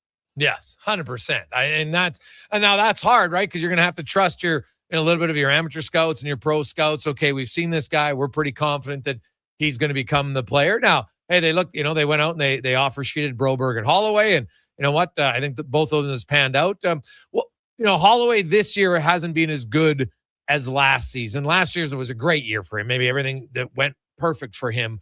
Injuries played a little bit of a factor. He's missed, I think, 20 games for the Blues this year. But when he was playing, he's a half a point player, which is way lower than last year. What did you see from Holloway? Was it just bad luck, or was there something different maybe in his game this year to last year? Jason, when I answer it this way, trust me when I tell you I'm not trying to dodge the question. But the thing of it is, there's two things. First off, with Dylan Holloway, the one statement that Doug Armstrong has made, obviously he's extended Philip Broberg. He has not yet extended Dylan Holloway. Yeah. He's not at all concerned. The cap space is there. Somebody wants to try and sign him. The Blues will make the value judgment at that point in time. He's not at all worried about that. But what he has said is, you look at Dylan's career to this point, and injuries have been a factor in his career. Right? Mm-hmm. Before you lock in really long term, you want to know that you're past that. He used Patrice Bergeron and the concussion scenarios as one example of another player around the league in that type of situation. Now that's Doug Armstrong speaking to that topic. When it comes to this season of Dylan Holloway, this is the part where I'm not trying to dodge the question. Honestly, even as a broadcaster or analyst looking at the game, whatever, I don't have a great answer for you, because it's not just him. It's Robert Thomas. It's Jordan Kyrou. It's Braden Shen. It's Pavel Buchnevich. It's Colton Parayko. It's Cam Fowler. It's Jordan Binnington. In some respects, it's Joel Hofer, who's had a much better kind of middle third of this season than the first third. And it goes on kind of on and on there. So the one thing that I really do believe that this is a caveat that the Blues have to be careful on. Yeah. You can have some knee-jerk reactions to this season, right? Yeah. But when it's one of those seasons when everybody has been off, that makes the evaluation process really, really difficult. And you've got to be careful, because if they came in thinking, man, we've got some really good pieces, you can have really good pieces that are just having a bad year, and maybe they're all having it at the same time. But how you adjust this from the trade deadline through the draft and free agency is going to dictate whether you're able to springboard back into playoff contention, or whether you sit in this lower part of the league for the next couple of years. And knee-jerk reactions on a season like this, where it's not one or two guys having a rough year, it's a lot of them. That's the ultimate challenge that makes you real hesitant on how you do your evaluations. Yeah, Chris Kerber joins us from St. Louis. That's the key. How about the transition for GM, right? It's kind of rare. We don't see that in hockey. I'm not saying it's a bad thing. It's just you don't see the succession plan, or they openly talk about it. We know who's going to be the GM next year. It's going to take over from Doug Armstrong, and now Alex Steen's going to come in. I'm assuming, obviously, they're working together. Steen, he's going to be the GM next year, and Armstrong's still going to be around. But how do you see that transition going? And I'm assuming Armstrong will be there as guidance, but obviously he's got to let Steen kind of be the decision maker. Yeah, I think the transition is going to go really well. I think the transition is going to be pretty smooth. As for how the details are going to work, Doug Armstrong is still going to be part of this organization under contract for the next 3 years as president of hockey operations. And that is going to basically be one hell of a great advisor for Alexander Steen in that role. So listen, you're still going to have a massive Doug Armstrong footprint.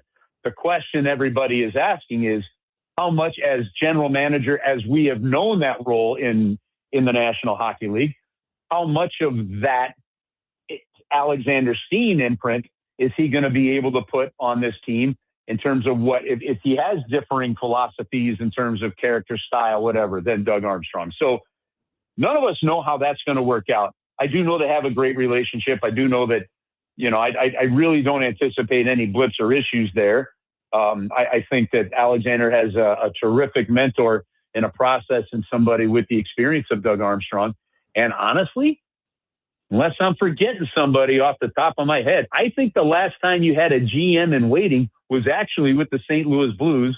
When Doug Armstrong got let go from the Dallas Stars, the St. Louis Blues hired him as the GM in waiting for Larry Plow. They hired him in 2008. Larry Plow was going to retire in 2010, and that's when Doug Armstrong took over.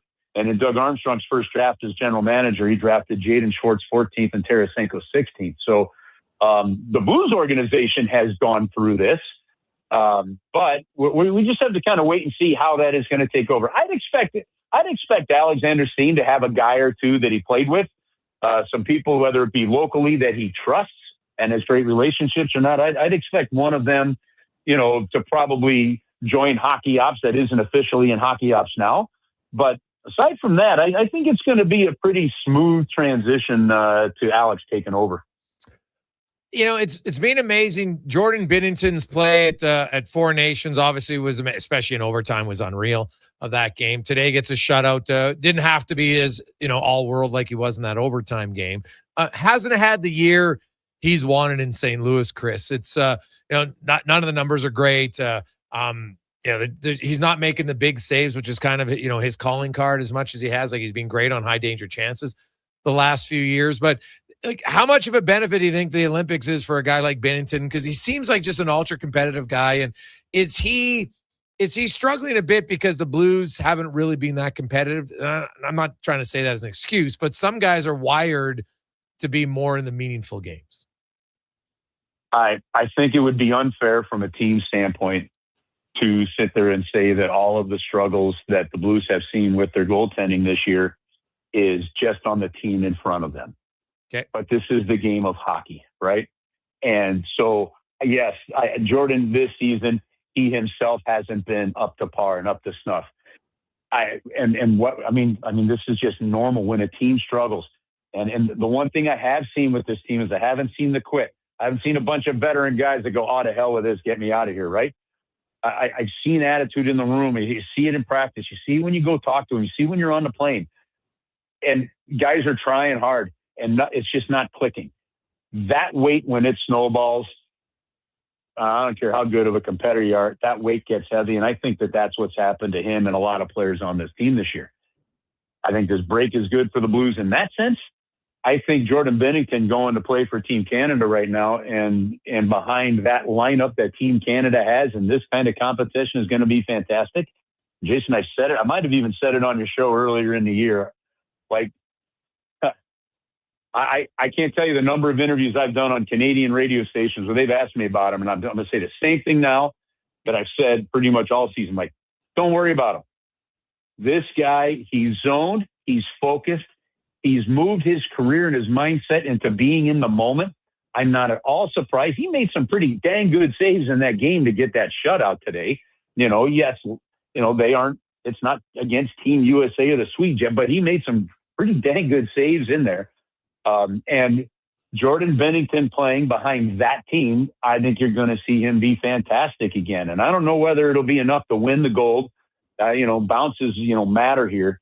But dude, if you see the number of wide open, like the Blues have been so bad defending the middle of the ice this year, like the scoring chances that they've given up are just crazy. And so I am watching that.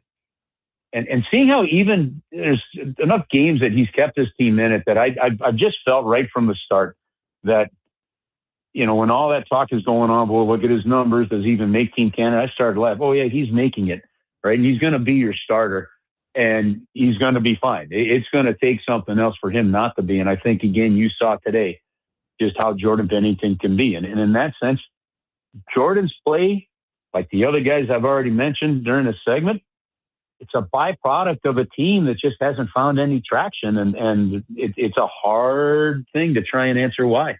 Yeah.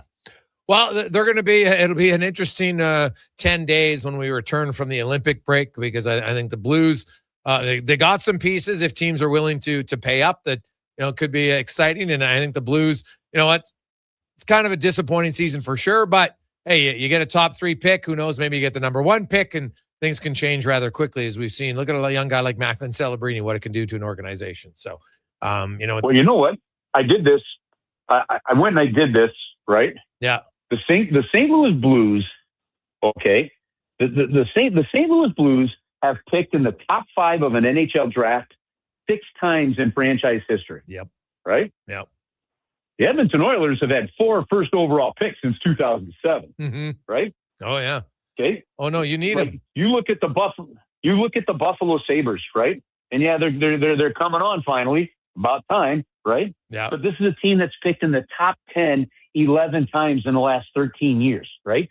San Jose is picked in the top 5 now. What, in 2 of the last 4, I think? The Chicago Blackhawks, 3 of the last 5? The Blues, and how about this one? The last time the St. Louis Blues picked a forward with a top 5 pick in the draft was Perry Turnbull in 1979. Well, I know. So if you're gonna have a bad year, and you're gonna slip on that banana peel, this is a pretty deep top 5. This might be the year to do it. You didn't expect it. You didn't want it. It's not been great. But if you get a franchise impacting player, it makes the pain or the gain worth the pain without a doubt. And I've said for a long time the Blues need something like that to just keep up with the arms race when you look at how all these other teams have somehow managed to get some of those high picks. Yeah, well, the Blues definitely. You look at franchises like the Blues, for years there, they were a team, always made the playoffs. I think it was 30 years in a row or something. But, 25. Yeah, you mentioned all those top 5 picks, but only 2 of them have come since 1980, right? Eric Johnson was first overall in 2006, and Alex Pietrangelo 4th overall in 2008. That's it. Like, they haven't beat a team that's had a lot of high draft picks that remain competitive. And I know it's painful sometimes for fans to think about it, but the truth of the matter is if you want an elite offensive forward, you need to have probably a few top 3 picks in the hopes to get one. That's just, you look at all the, there's no doubt about it. They took Jason Robertson. That's the Dallas Stars. Unless you're going to get like a Jason Robertson in the second round, right? But go look at, for the most part, go look at the top 10 in scoring in the National Hockey League, right? Yeah. If they took Dvorsky, who scored a beautiful goal yesterday, they took Dvorsky with the 10th pick in the 23 draft. Okay. The only 2 times since 1990 that they had a top 10 pick, right, was actually the 2 you mentioned, 06 and 08 with Johnson and Pietrangelo, right? So prior to taking Dvorsky in 23 with a top 10 pick, the last forward they took with a top 10 pick was Rod Brindamore in 1988. That is wild. Yeah. So, I mean, it's crazy, isn't it? Yeah. So you're telling me, though, that if they get a top 3 pick, they might take Verhoff, the defenseman? Dude, I'm telling you, here's the one thing I do know. I've had some fun with this one. If they get a top 5 pick and the defenseman's the only ones left, I get it. But, boy, the defenseman had better be a hell of a lot better than any forward. Yeah. No, that's fair. Very true. Because you can get really good D-men outside the top 5. It's just a lot harder to get good forwards out there. That's for sure. Well, they got their D-man in Broberg. Honestly, they did. So the guy, and they're hoping that Mayu steps in there. This team needs, I think, a franchise exciting player as a forward. And if you're going to go through this kind of a season, you hope you get it with a very high pick. Yeah. Chris, great stuff, man. I appreciate it. Enjoy the rest of the Olympics, and we'll talk to you again soon. All right, Jason. Thanks, man. Talk to you later.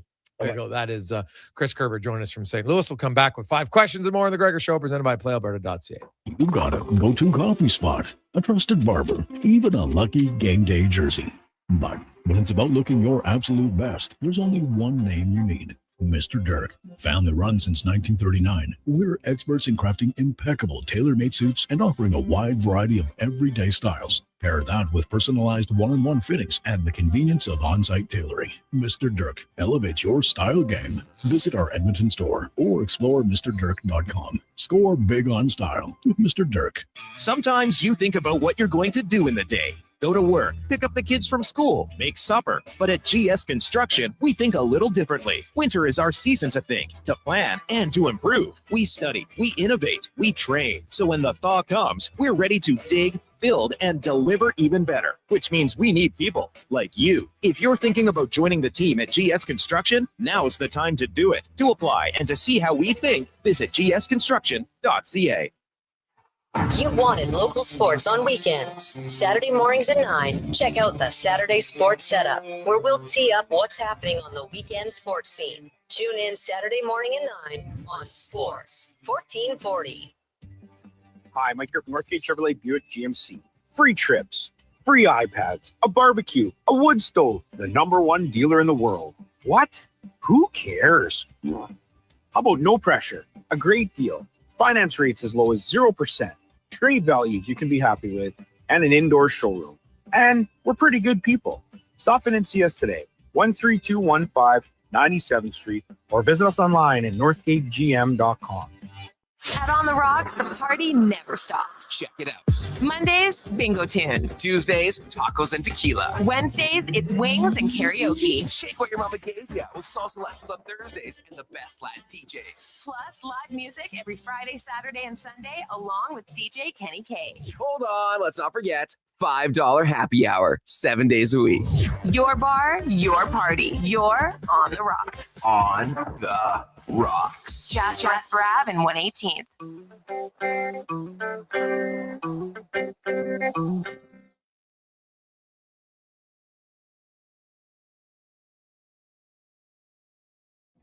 Portions of this hour brought to you by Cantork, made in Canada, made for Canada, where extreme isn't theoretical. Find your solution at cantork.com. This is Sports 1440, where Edmonton talks sports. On YouTube, Facebook, and X. Here's Jason Gregor. Brought to you by playalberta.ca.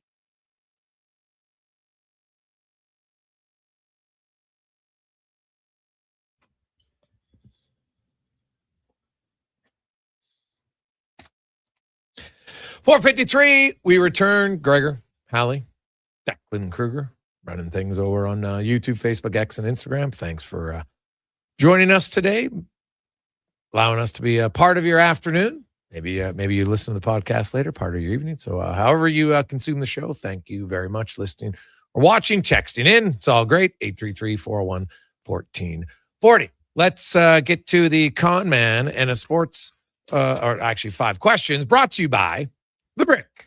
You can love your home right now. You get some fantastic deals. Do you need a TV? How about $1,500 off big screen TVs? Get $1,000 off 2 or more select major appliances and 25% off furniture right now at The Brick and thebrick.com.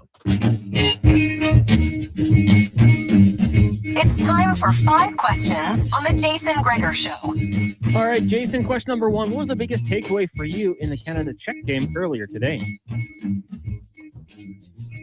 Well, honestly, I didn't know Celebrini shot the puck that well. So that might have been my biggest takeaway. Like, I expected Canada to win the game, and, they came out flying. McDavid had a big hit. I thought to kind of set the tone, everybody's here, and away we go. It was, it was really solid game for Canada. 3 lines scored. Technically, McKinnon's line scored, but the goal was disallowed due to the trip. So you can't ask for much more than that. Your goaltender's solid. Defense, you don't give up a ton. Get a shutout. So I guess my biggest takeaway is Celebrini's shot. Yeah, I mean, I would say kind of that physicality right off the hop. Obviously, you're expecting it from Wilson, but McDavid, big hit. I heard after the game, Brad Marchand thought that was Tom Wilson. He had to correct him, say, no, that was McDavid. Yeah. So I would say that, the physicality and then just capitalizing on their opportunities, some nice goals. And yeah, it was a really fun game to watch. Now, with that being said, what would be your prediction as Canada takes on Switzerland tomorrow, who knocked off France 4-0 today? That was good for Switzerland. France might be the 11th seed. I don't know. We'll see. They're probably slightly ahead of Italy. It's too bad those teams don't get to play each other, because at least that'd be a competitive game.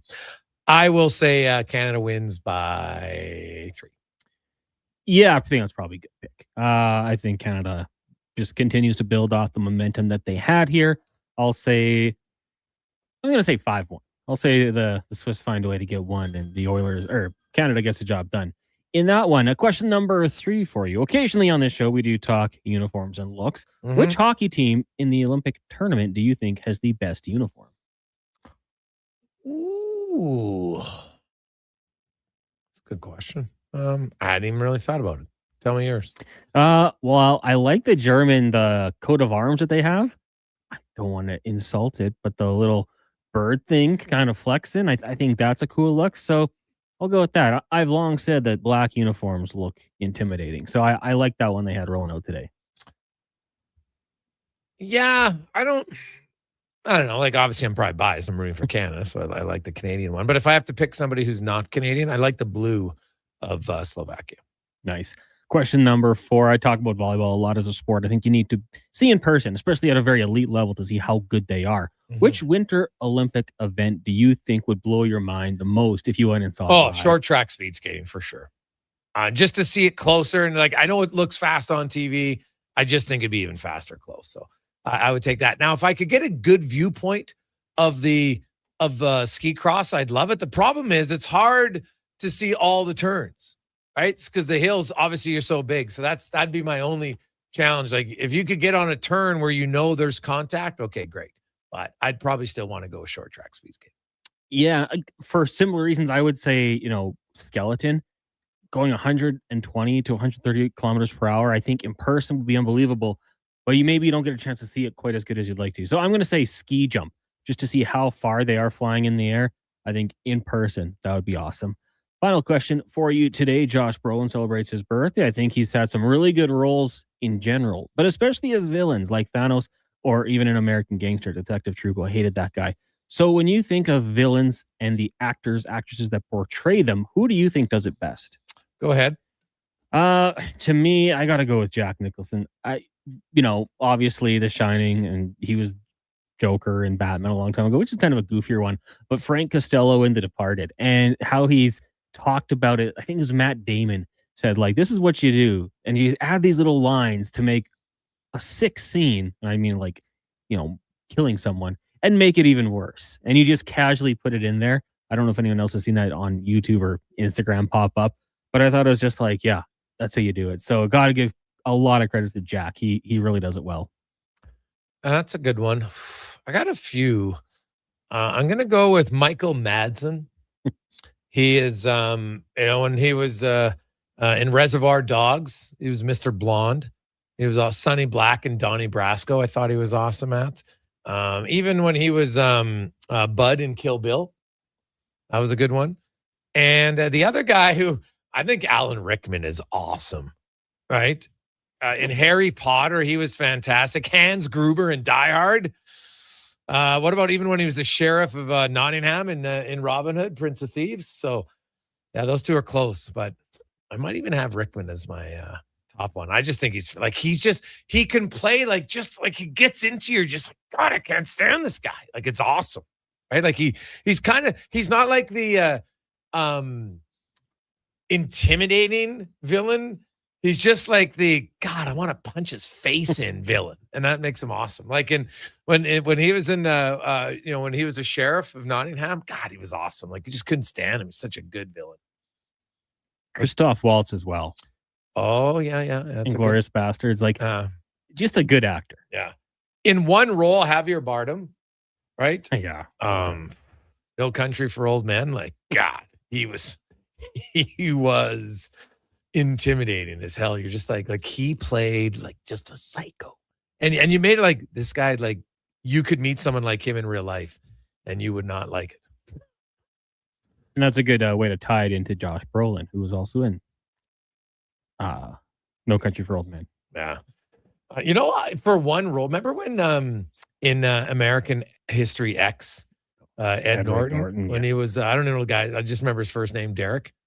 I don't know what his last name was as a character, but like when he curb stomped that guy, you're just like, oh my God. Eek. That was a tough one. So now there's a few, like some guys are just better at playing the villain. I wonder if they like it. Like we hear wrestlers say they like being the heel. Oh, for sure. I think gotta be some actors that just are like, yeah, I kind of thrive in that role. Because I think deep down, all of us at some, like you wish you could just be a jerk and an ass some days. Right? Some people are, but I think some days you just kind of be like, this would be awesome. Awesome. So let's get to a sports 1440 update brought to you by Northgate Chevrolet Buick GMC. It's February. Remember Valentine's Day in a few days. But if maybe you want to fall in love, well, start. How about $259 bi-weekly payments? No money down, and that includes GST. You can get that right now at Northgate Chevrolet Buick GMC or northgategm.com. This is the Sports 1440 update. Solid day for Canada at the Winter Games in Italy, adding 3 more medals. 2 silvers on the hill and a bronze on the short track oval. Snowboarder Elliot Groundon in snowboard cross, and Michaela Kingsbury picking up silver in moguls. On the short track, it was Courtney Searle capturing bronze in the women's 500 meter. On the hockey side of things, the men beat the Czechs 5-0. They turn their attention to Switzerland tomorrow afternoon, 1-10. And the women got past Finland 5-0. They'll take on Germany on Saturday. In the association, late night, 3 games on the schedule. We got the Lakers, Mavs, Trailblazers, Utah, and the Thunder hosting the Bucks. The Hamilton Tiger Cats signing veteran receivers Curly Gittens Jr. and Shamar Bridges earlier today. Both players became free agents on Tuesday. Gittens Jr., of course, spent the last 2 years in Edmonton. And in the AJ, Canmore hosting Calgary. Puck drop just after 7. Coming up in hour 4 of the Jason Gregor Show, we'll be joined by Mark Spector of Rogers Sportsnet and hear another edition of the Oil Report Plus, Campaigns 2-minute warning. I'm Connor Halley. This has been a Sports 1440 update.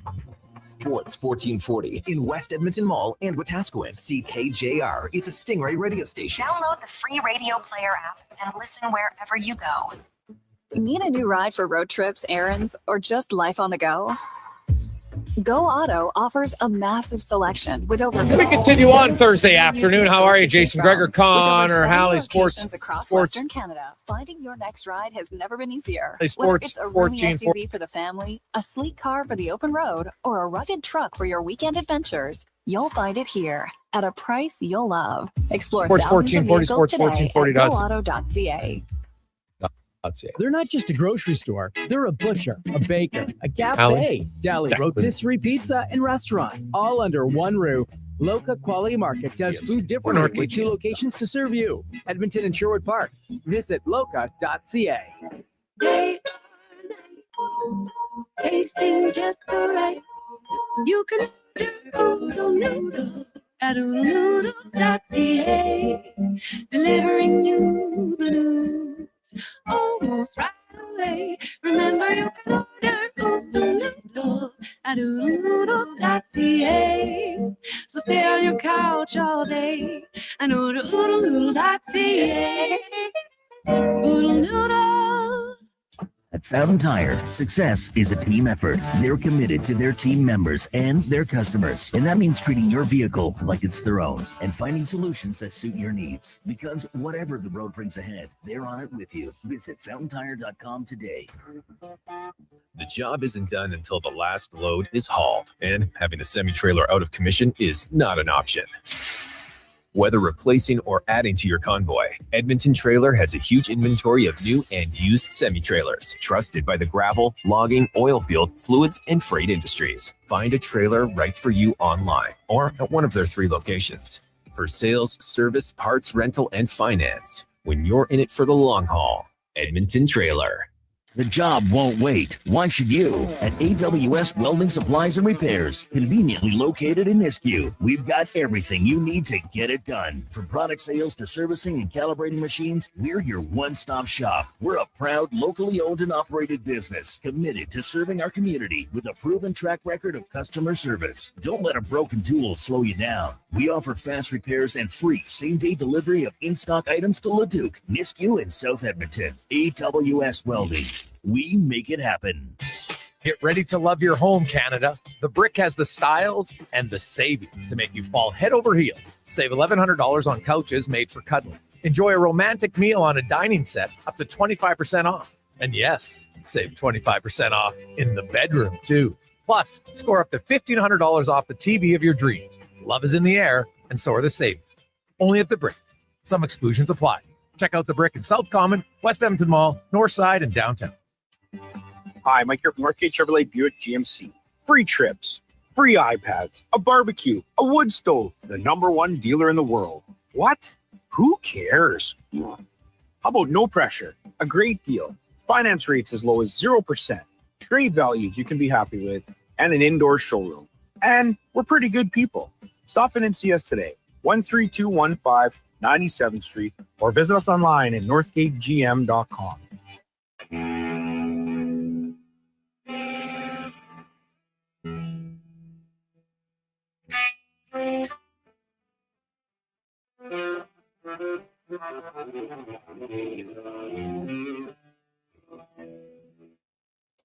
Portions of this hour brought to you by 01 Hockeyology. Keep your game sharp all season long at 01. An advanced skating mill, classes to enhance shooting, stick handling, and more. Sign up today at 01.ca. That's ZERONE.ca. The Jason Gregor Show, the best of Edmonton sports talk and beyond. This is Sports 1440. Presented by PlayAlberta.ca, Alberta's only regulated online gambling website.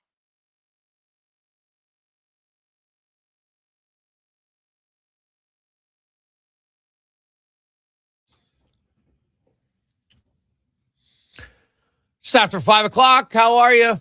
Hope you're having a lovely day. Jason Gregor, Connor Halley. It's the Gregor Show, as always, printed by our title sponsor, PlayAlberta.ca, where you can get in the game. While you're there, check out the Jason Gregor Show. Got some, obviously, odds boosts on different games. Of course, focusing on a little Olympic hockey for tomorrow, because it's on before we start. So you can check that out, PlayAlberta.ca. And remember, the daily grand, $1,000 a day for the next 20 years. $7.3 million.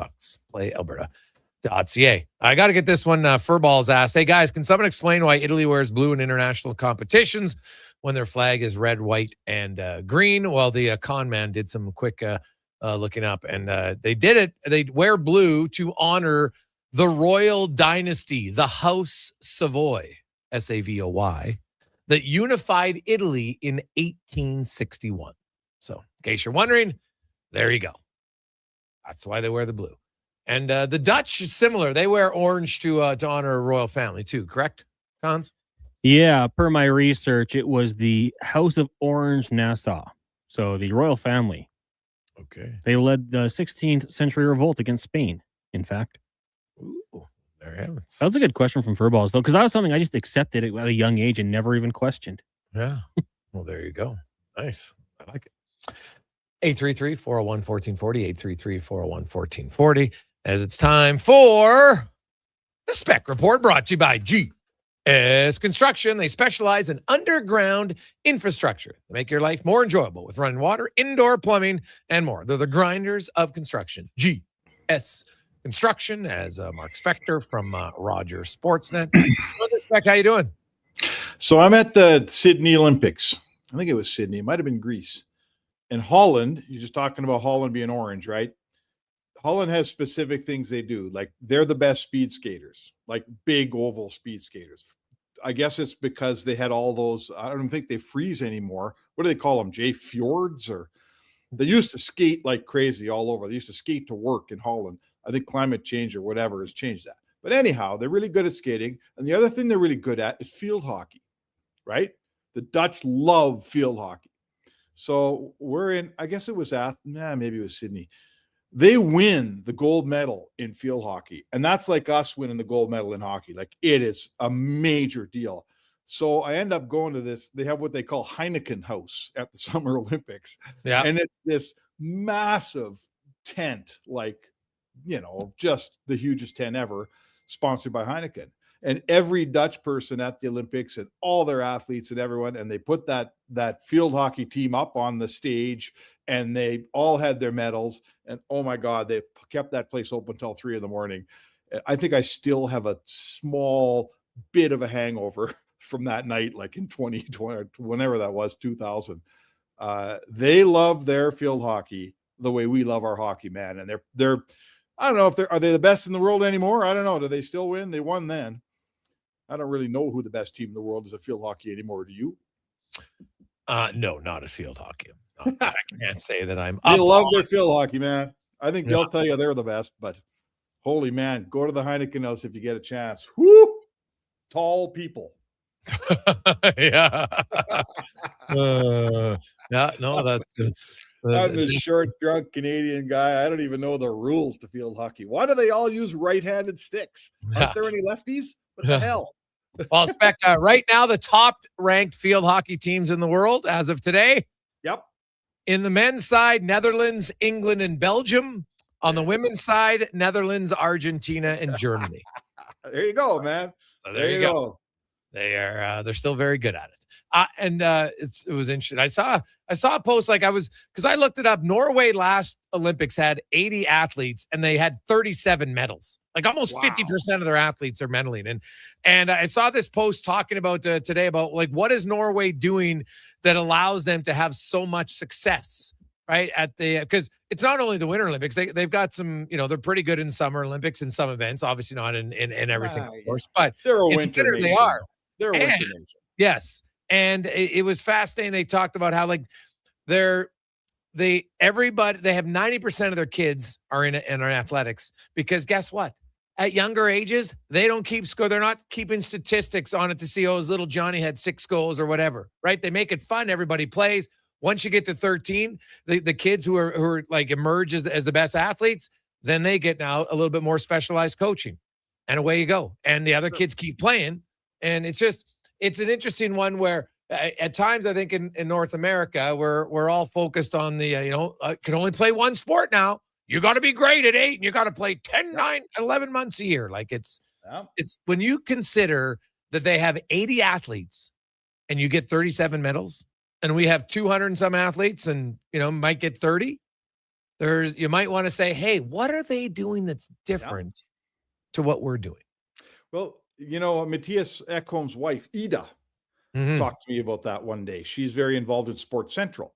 And she said the theme at Sports Central, right, is getting kids to play sports who, usually through economics, through whatever's going on in their family, whatever in their life, their parents have too many jobs, they wouldn't get to play. So we try to get them playing. And it's the spirit that we're talking about right now. So Ida said, in Sweden, we figured out some years ago that getting the kids to play in situations where we're not always keeping score and everyone's winning and it's important to win, if you can keep them in the game for a while, they'll find their footing in sports, and then they can worry about who's winning games later on. But the drive to win and the drive to have more points than the other guys at an early age, in fact, can drive a lot of kids away from sports, right? It drives them away. Because if they're not very good, then they don't get to play as much because we care if we win. So now little Johnny, who's not that great, he doesn't get any ice time. Now he says, I don't really like hockey because I'm always at the end of the bench. So for sure, man, the Scandinavians, I think, have this figured out way ahead of us. Yeah. So it's something you can always look and say, hey, what is what we're doing? You should always be learning and looking to say, how can we learn? I didn't learn much today watching Team Canada because I thought they were going to win, other than like Celebrini's got a really good shot, maybe better than I thought. But that was, Canada came out ready to play. You look at McDavid's first shift, runs over a guy, and they were ready to go. Crosby and them almost scored on their first shift of the game, and so Canada was ready to play. And just I give Czechia. Hey, Czechia held in for one period. Canada took over. So good, like Canada is so good. That totally the Czechs, huge credit. Like I thought they would get. I was saying to Kevin this morning, I thought it would be like the Ilya Brizgalov syndrome, where you let the gorilla out of the cage and it'd be 3-0 10 minutes in, and it wasn't. I think it was 1-0, and Canada scored at the 19-minute mark, right? Something like that. So good for Czechs. Okay, good for Czechs, but Canada's so good. Connor McDavid was the best player on the ice. I mean, he set up, I saw a stat where he set up 14 scoring chances. I think Dom Lucian was tweeting that out. 14 in a game. Plus he got 3 assists. Connor was unbelievable. And the team is just so good. It's the thing that strikes me, and I know I'm talking too much. The thing that struck me today, Jay, the one thing, you'd see McKinnon on the ice and then you wouldn't see him for like 6 minutes. And then he'd come back on. He only played 14 minutes today. Right. And same with like Crosby and stuff. My point is the great player still has to sit and wait his turn on that team. That's how good that team is. Yeah, but it's funny because I looked at the time on ice. And the fourth line guys, now they had 13 forwards, and he did play 7 minutes and 20 seconds, did Sam Bennett. But even if I took and split his 2 minutes and 25 seconds, if you split it 3 ways, that gets you 225, give or take. Sure. And I gave that to Brad Marchand, and I gave it to the other guys on that fourth line. They're all 12 minutes. Okay. David, so it was 18 minutes. 16 minutes, 14 minutes, 12 minutes. That's really what it was for your forwards in the game tonight. And even when you have like a team that deep, there's still the first line plays 18 and the fourth line is playing 12. And the fourth line is playing 12 with guys who are normally first line player spec. So it was interesting to me. It's just a reminder to these people, they got to play the fourth line more in Edmonton. No, they don't. Okay. You can't play them more than that. It's foolish. It's not going to work. But I do think that, it's a 5-0 game, right? In the fourth, you can just roll lines for sure in the third period because it's not like you're worried about who's going on the ice at that point, right? Every line's good. But I think when we get into the medal round spec, that's what I'll be curious to see. Because if I wasn't mistaken, if I remember, McDavid and McKinnon were getting a lot of ice time in the final game there, in the gold medal game against the USA. Yeah, I think the score will dictate. Not unlike the way, Knobloch, when it's a 3-2 deficit, he puts McDavid and Draisaitl together. When he's up 3-2, he just plays McDavid and Draisaitl more. When he's up 5-0, everybody gets to play, and it'll be the same in Team Canada. When they get into a tight game against the U.S. and it's 2-1, and if they're trailing, of course you're going to play McKinnon and McDavid more. You might even throw Crosby up on their wing. So listen, man, I was so thrilled to watch that level of hockey again today. They're such a good team. Like, listen, this thing's going to end and someone's going to win, someone's going to lose. And we'll talk about that. But the level, the pedigree of hockey we're watching here over the next week and a half or whatever this is, it's so good. It's the fastest hockey. Again, we thought Four Nations was the fastest ever played. Wait till these guys warm up a little bit. It'll be just as good or better. Yeah, I loved it. Did you see McKinnon's quote after the game when he talked? His quote was, "I thought it was a tough first period. We were nervous. The Olympics are huge, and I was nervous. I can usually sleep before a game, and I could not sleep. We are good at what we do, but we feel like little kids at this tournament." And it's true, right? Like some guys, awesome. Right? Like it's the Olympics, man. It's still a big deal, especially this generation of players. Like every generation of players now will have dreamt about wanting to be an Olympic gold medalist in hockey. That really never was the case spec for the kids in the 60s, 70s, and 80s. Like their goal in hockey was to win the Stanley Cup. You can go to the Olympics, right? So it's different now, and it's a big deal. And outside of Crosby and Doughty, they were all first timers, right? It was a bunch of rookies taking their first lap. And now, speaking of rookie spec, I don't know if you watched any of the German game, but quite a bit of it. Josh Szymanski played more minutes than Connor McDavid played today. Szymanski played 21 and a half minutes. He was really good. On a shotgun on the top line with Leon Draisaitl. Yeah, they really leaned on him. A couple things that I guess we should have figured this out. Like we've all been saying, well, the Oilers are losing McDavid and Draisaitl. They're going to play a lot, and when they come back, they're going to be tired. And we'd say, maybe Draisaitl won't play so many games. Yeah, Draisaitl, they're leaning on him. He's going to play. How many minutes did he play today? Did you see? Same as Szymanski. Szymanski played 20 seconds less. It was 21. And Draisaitl basically played what he plays in the order game. He played 21 and a half.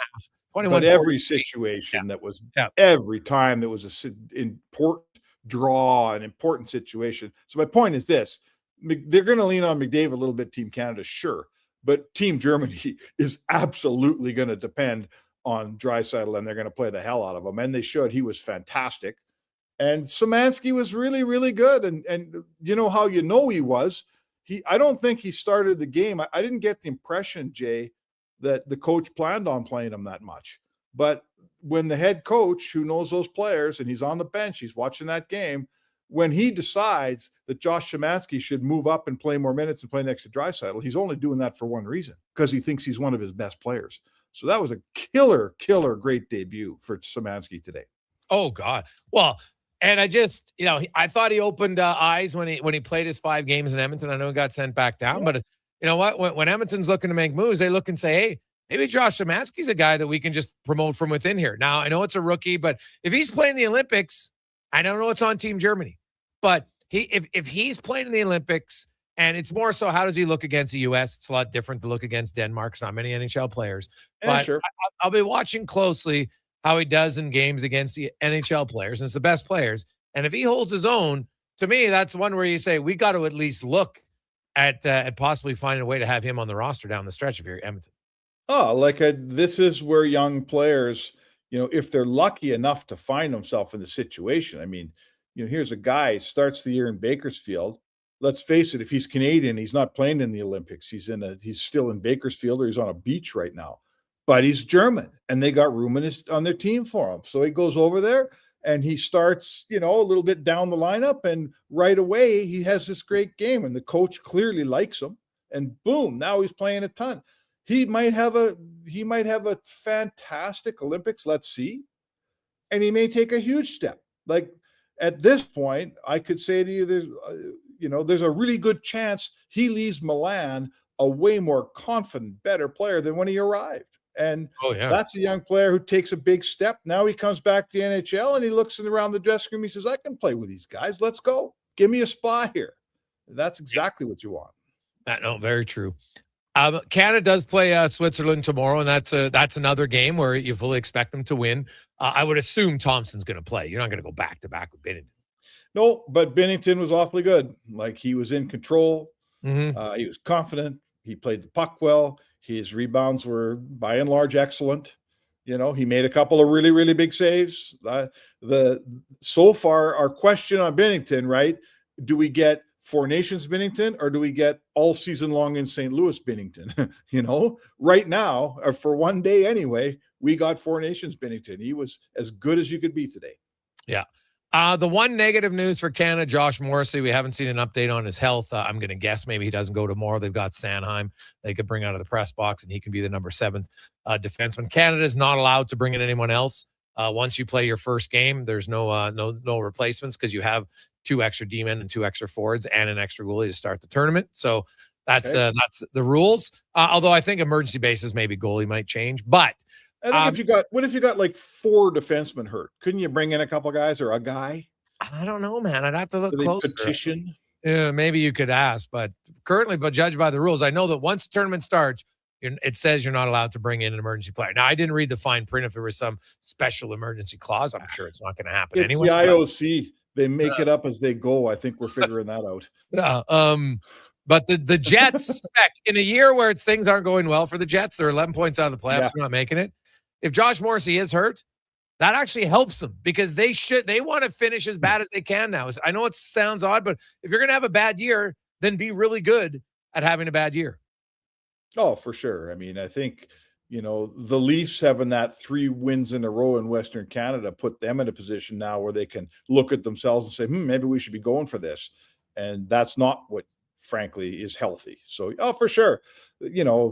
The people in Winnipeg, some of them, the management don't want to hear it. I think the fans are on board with getting a higher draft pick for sure. And, let's see. I mean, Theodore, correct me if I'm wrong, didn't Shea Theodore bust his wrist at Four Nations on the first shift? Yeah, different rule though. Yeah. I believe that he did. Yeah. And that's the risk. I mean, this is why the NHL doesn't love it. I saw people today grousing about the fact they can't find highlights of these games anywhere because no one's allowed to use them. Meanwhile, the NHL owners risk their guys, right? The people in Winnipeg might have lost Morrissey for a while. So, hey, that's what you do when you agree to go to the Olympics. The IOC's in charge, and they make the calls. Now, speaking of the IOC, before I let you go, Spec, not a real big fan of their decision to ban the Ukrainian skeleton rider. He's wearing a helmet that's honoring the dead, right? You banned you banned a nation because they went at war, but then you're going to kick out someone because he's honoring the dead people that they killed. Like, make it make sense to me. Oh my God. Vladislav Haraskevich, skeleton guy. Yeah. I don't, and then the IOC head comes out and cries these phony tears today. I wanted to reach through my computer and unbelievable. Yeah. I don't, having been to a few Olympics and covered some international sports and stuff, there's the Russian culture in sports, right? The sporting culture is to cheat. The sporting culture is to do steroids. It goes back to 76 in Olympics when the, East German swimmers, right? All those women, you've seen the documentary. Yeah. Half of them are dead now, and the other half are trying not to look like men. They did so many steroids. This is their sporting culture. They've always cheated. In Sochi, they hosted the Olympics and they invented, right? We all know the stories. They were passing urine bottles through the walls. Cheat. All they've ever done is cheat. And somehow the IOC is beholden to Russia. I mean, we're not even getting into the fact that they're in Ukraine killing people left, right, and center. That's a separate topic. But in the sporting world, I don't understand, Jason. I don't get it. How we're it's like we're beholden to them, and they can cheat as much as we want, and we open the door. There's several Russians in these Olympics, right? Yeah. Competing without a flag. Why did we let them in? What are we doing with Russia? Why is Russia so special? They treat everyone around them like garbage. They cheat, and we just let them go, oh, that's okay. Come on back. Like, what am I missing here, man? Yeah. Well, I don't know if you saw it. I'm going to read you. These are the words from Ula Zerny. She's a luger from Latvia, Spec. And she put out a post today. She goes, I'm a 2-time Winter Olympian, and today I feel ashamed. Ashamed that I once believed the Olympic system represented the purest form of sport. It doesn't. Behind the lights and national pride is a system driven by politics, hierarchy, and money. A system where organizations grow powerful while athletes are treated as tools. We call it the highest achievement, but who decided that? And who benefits most? Rarely the athlete. The Olympic dream has been carefully built, protected, and sold. And it's time we start questioning it. Sport deserves integrity. Athletes deserve respect. And she was talking in regard to the basically that was her response to it. Yeah. So, like I thought it was, I'm not surprised. Like I don't blame the athletes because they train all year in a lot of these countries and they do it well. But the Olympics is one of the most corrupt places going. And when I see that decision, I'm like, he's wearing a helmet with pictures of dead people and that offends you. And you're right. Those tears, like, oh my God. I was like, I wanted to just throw a bottle of water on it because I thought it was such a joke. I'm like, do you want these to add to those? Because give me a break. Why are you crying? Like, screw off. So well, and the fact that that woman is speaking out as Latvian, the Latvians, the Estonians, the Finns, are standing up. And actually, there's some movement afoot in Milan to there's a lot of athletes and federations that are taking on this decision, that are taking on the IOC's decision to ban these, I believe, 3 Ukrainians they've banned from participating. And if you look, the people leading the charge are the people that live next door to Russia, right? Yes. The Latvian guy's been occupied. Sorry? Yeah, they don't trust them, nor should they. They don't, because they know them. We live on the other side of the world, and I hear people say, oh, come on, Russia's not bad, and oh, there should be an asterisk because there's no Russian hockey and blah, blah, blah. The guy that lives next door, right? The guy in Latvia, the guy in Finland, the guy in Lithuania, ask that guy about Russia and what it's about and who they are and what they stand for, their government. And listen, I've met some killer, awesome Russian people in hockey, right? Podkolzin is a solid, honest, young kid. I love him. I love him. I like him a lot. He's a stand-up guy. I got nothing bad to say. But this isn't about individuals here. This is about a federation, about a country, about a sporting culture. And the people that know that culture, the people that live next door, they don't trust it one iota. Why should we? Yeah, it's a fair point. Spec, always good to catch up with you, buddy. We will chat with you tomorrow. Have a great day. All right, man. There you go. It's Mark Spector. The Spec Report brought to you by GS Construction. Quick break. We'll return. It's Gregor Show presented by PlayAlberta.ca. You're going to believe this. Booster Juice called your name today. You can get a free smoothie or acai bowl. No way. I'm heading there now. Oh my gosh. You and my brother have the same name. Okay, I'm calling in next. I'm hanging up. Booster Juice Names of the Day is back. 2 names are selected each day, and if your name matches, you can get a free smoothie or an acai bowl. Watch for your name on the Booster Rewards app and social media. Must be an app member to qualify. Booster Juice. Canadian-born. Blending since 1999. Hey, sports fans, we've got a clear choice for you. At Crystal Glass, we provide customers with the perfect glass for any job. From home to auto and even commercial, installation or repairs, we're your team. Call 310-GLASS or visit crystalglass.ca. Crystal Glass. It's like a locker room, minus the smell. Ew. Kevin Carius brings the banter, the buzz, and the bold sports talk. Weekday mornings from 7 to 11 on Sports 1440, Edmonton's home for sports. Well, get ready for a silly hockey fans. Your partner in power just skated onto the ice. EWEL.ca, the new e-commerce website for electrical wholesalers Edmonton, is ready for the power play 24/7, 365. UL skates to where the puck will be in 5 years. Now that's forward thinking. Killer selection, slamming products from the best brands, and legendary service. Don't sit on the bench. Get your account today at EWEL.ca and win that project. Plug into your partner in power. Get an EWEL.ca account today. Get ready to love your home, Canada. The Brick has the styles and the savings to make you fall head over heels. Save $1,100 on couches made for cuddling. Enjoy a romantic meal in the dining set up to 25% off. And yes, save 25% off in the bedroom, too. Plus, score up to $1,500 off the TV of your dreams. Love is in the air, and so are the savings. Only at the Brick. Some exclusions apply. Check out the Brick in South Common, West Ed Mall, Northside, and downtown. Are you overwhelmed by debt and getting nonstop calls from creditors? It can feel like there's no escape.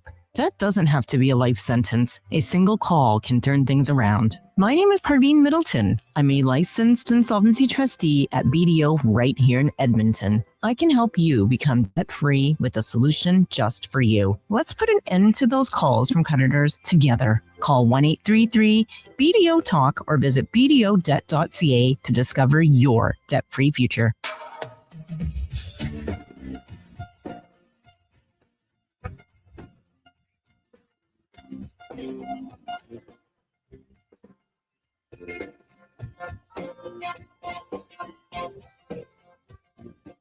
Portions of this hour brought to you by Papa John's. Enjoy a Pizza My Heart thin crust pizza for only $17.99. Order now at papajohns.ca or on the Papa John's app. The Jason Gregor Show, the best of Edmonton sports talk and beyond. This is Sports 1440. Presented by PlayAlberta.ca, Alberta's only regulated online gambling website.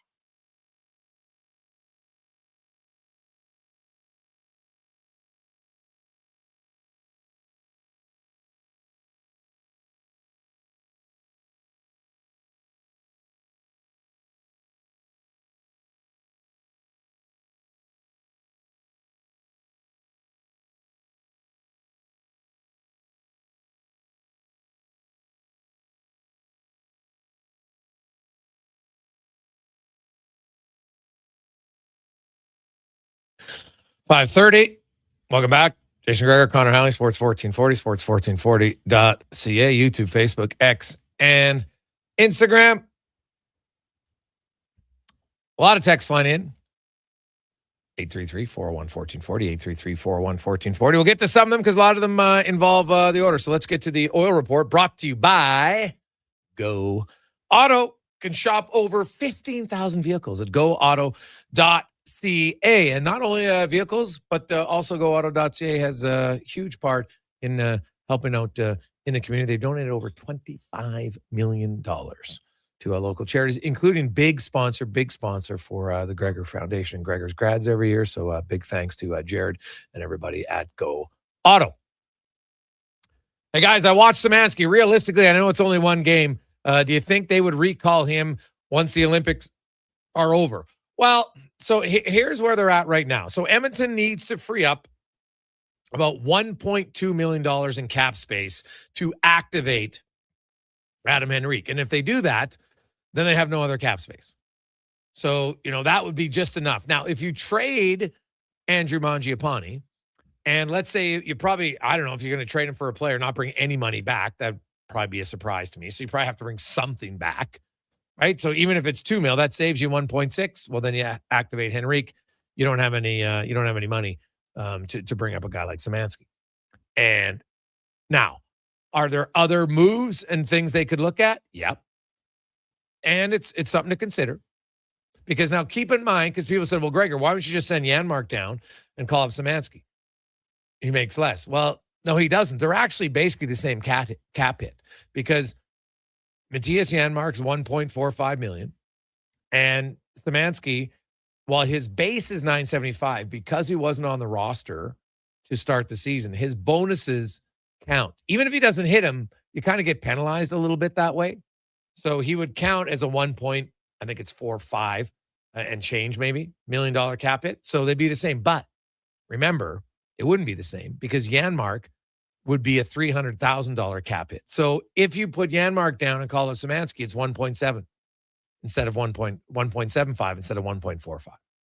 So it's not just a straight trade across. You would need $300K in cap space in order to do that. And I'm not saying they can't do it. I'm just outlining the numbers. I would, you know what? I get the good player in the playoffs thing, but are you going to be able to just flip a switch? Can't score in the regular season, but I can score in the playoffs 2 years in a row. Like that is, I don't know. That would be pretty remarkable if he did. But when you look at Matthias Janmark, I'm wondering how much offensive potential he has left. So in 23-24, Janmark had 4 goals in 71 games, 12 points. Then he got to the playoffs. He had 4 goals, 8 points in 25 games. So significantly better, almost, 3 times as much of a goal scorer as he was then. Right? Significant difference. Then you look at last year regular season, 80 games played, 2 goals, 18 points. In the playoffs, 3 goals, 4 points. But he had 3 goals in 22 games after having 2 in 80. And now this year he's got 1 goal in 42 games.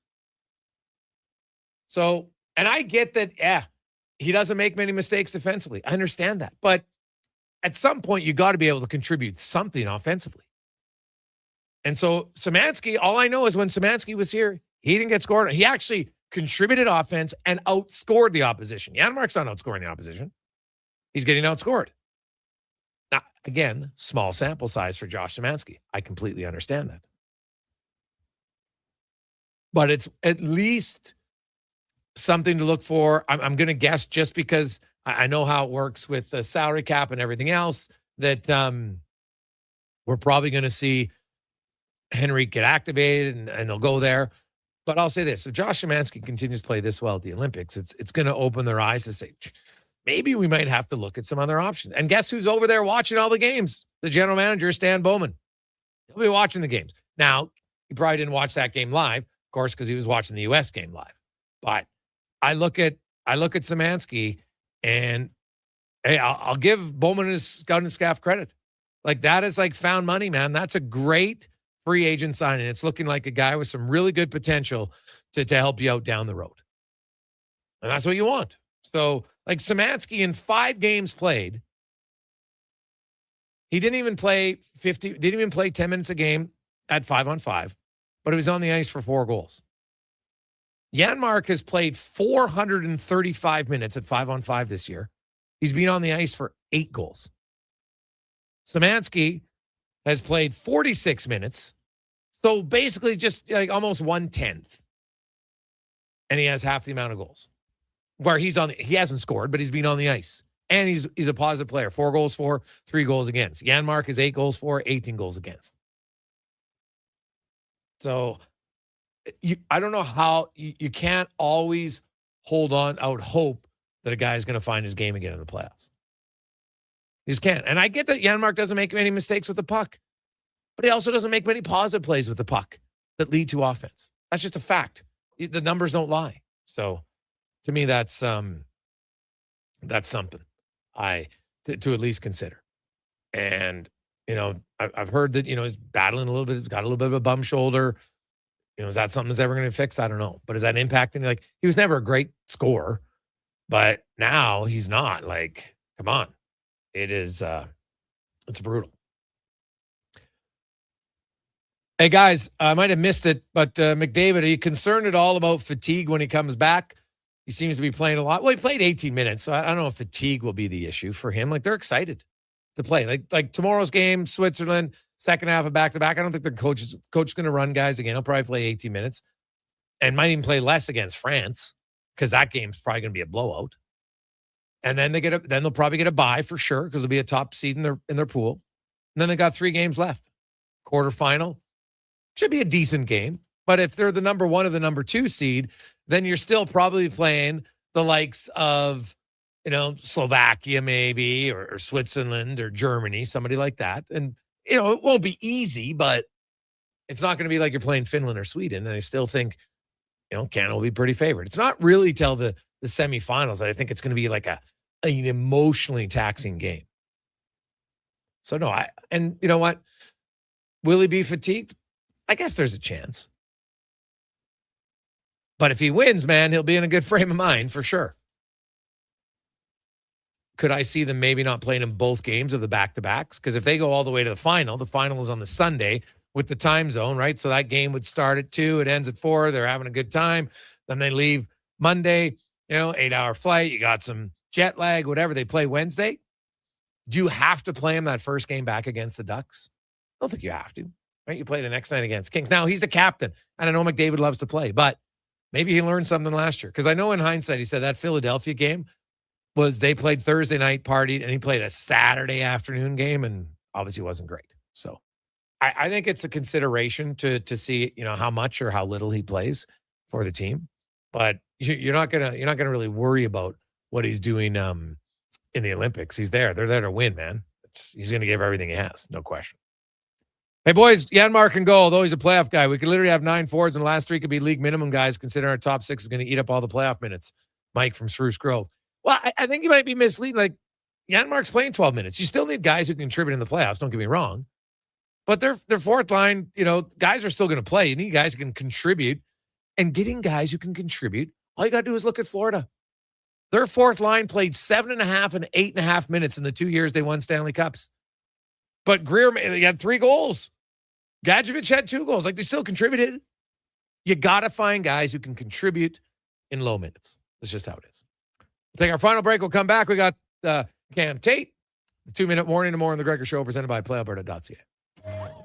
Hey, Edmonton, did you know a local Play Alberta winner scored over $500,000 on Mega Jackpots Ocean Bells? Think about the season tickets you could lock down with that kind of cash. From major casino winners every hour to jackpots worth millions and hundreds of popular games to money that stays in the province, there's never been a better time to sign up for Play Alberta. Download the app today to get started with casino, sports, and lottery all in one app. Must be 18 plus to play. When you gamble, use your game sense. Jason Gregor isn't just a sports guy. He's a community builder with over $3 million raised for local charities. And his Gregor Foundation, He's making a difference on and off the air. Check out Gregor weekday afternoons on Sports 1440.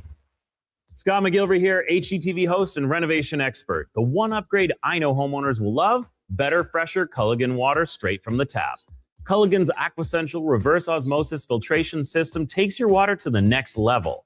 With up to 7 stages of filtration and 14 filter options, they're certified to reduce over 90 contaminants. Your tap water is about to get a major upgrade. Safer water that tastes great. Get started with a free in-home water test at Culligan.com. Culligan, water you love. Top quality flooring, locally owned, and Canadian products from Beaulieu. Yeah, that's CFI. CFI what? No, CFI, Custom Floors Inc. from free estimate to professional installation, contact Custom Floors Inc. at customfloorsinc.ca. Considering an EV, Subaru is the right choice. Discover their latest electric vehicle innovations, starting with the brand new Solterra, in stock and ready to test drive. Or the Trail Seeker, an EV at its core, a Subaru at heart, and built for adventure. Or the Uncharted This Sporty, all-new small compact SUV brings new levels of driving enjoyment to the all-electric space. Right now, Subaru is offering interest rates as low as 0.49%. Welcome to electric. Welcome to Subaru. Hey, Edmonton, did you know a local Play Alberta winner scored over $500,000 on Mega Jackpots Ocean Bells? Think about the season tickets you could lock down with that kind of cash. From major casino winners every hour to jackpots worth millions and hundreds of popular games to money that stays in the province, there's never been a better time to sign up for Play Alberta. Download the app today to get started with casino, sports, and lottery all in one app. Must be 18 plus to play. When you gamble, use your game sense. Roses are red, violets are blue. A pizza my heart will certainly do. Nothing says I love you quite like a Papa John's pizza. This Valentine's week, enjoy a special Pizza My Heart thin cuts pizza from Papa John's for only $17.99. Check it out at papajohns.ca or on the Papa John's app. We don't want to break your heart, so the pizza arrives uncut. Available for a limited time only. Better ingredients, better pizza. Papa John's. Hi, I'm Colin Livingston, president of Cantork. We've been tightening bolts and redefining our industry for 25 years. Yes, a quarter century, and we're just getting started. Check us out at cantork.com. Our tools age better than I do. Portions of this hour brought to you by Can Torque. We offer sale, rental, repair, and calibration of hydraulic, pneumatic, and battery-powered torque wrenches, stud tensioners, and flange maintenance equipment. Order today at cantorque.com. The Jason Gregor Show, the best of Edmonton sports talk and beyond. This is Sports 1440. Presented by PlayAlberta.ca, Alberta's only regulated online gambling website.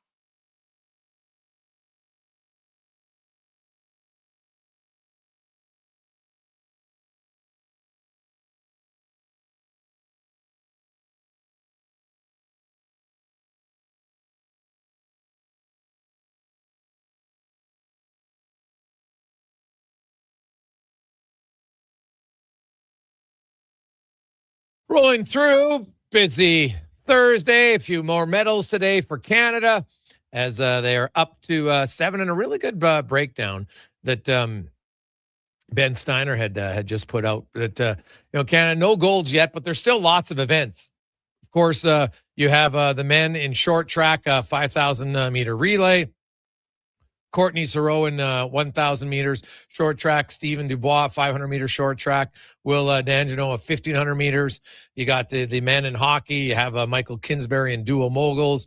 Megan Oldman in big air. Team Holman in curling. Reese Howden for ski cross. Those are some projected gold medalists. And, silver, you got Team Jacobs. Naomi Ernest for women's freestyle ski, big air. Mixed aerials freestyle. For Canada, you have the women's hockey team. You have the long track team pursuit for the women. You had Will Abanjano 500 meter for short track. You also have Courtney Sarow for short track silver for the 1,500. And then a few others projected still for bronze. And, Ted Blommer in the long track 10,000 meters.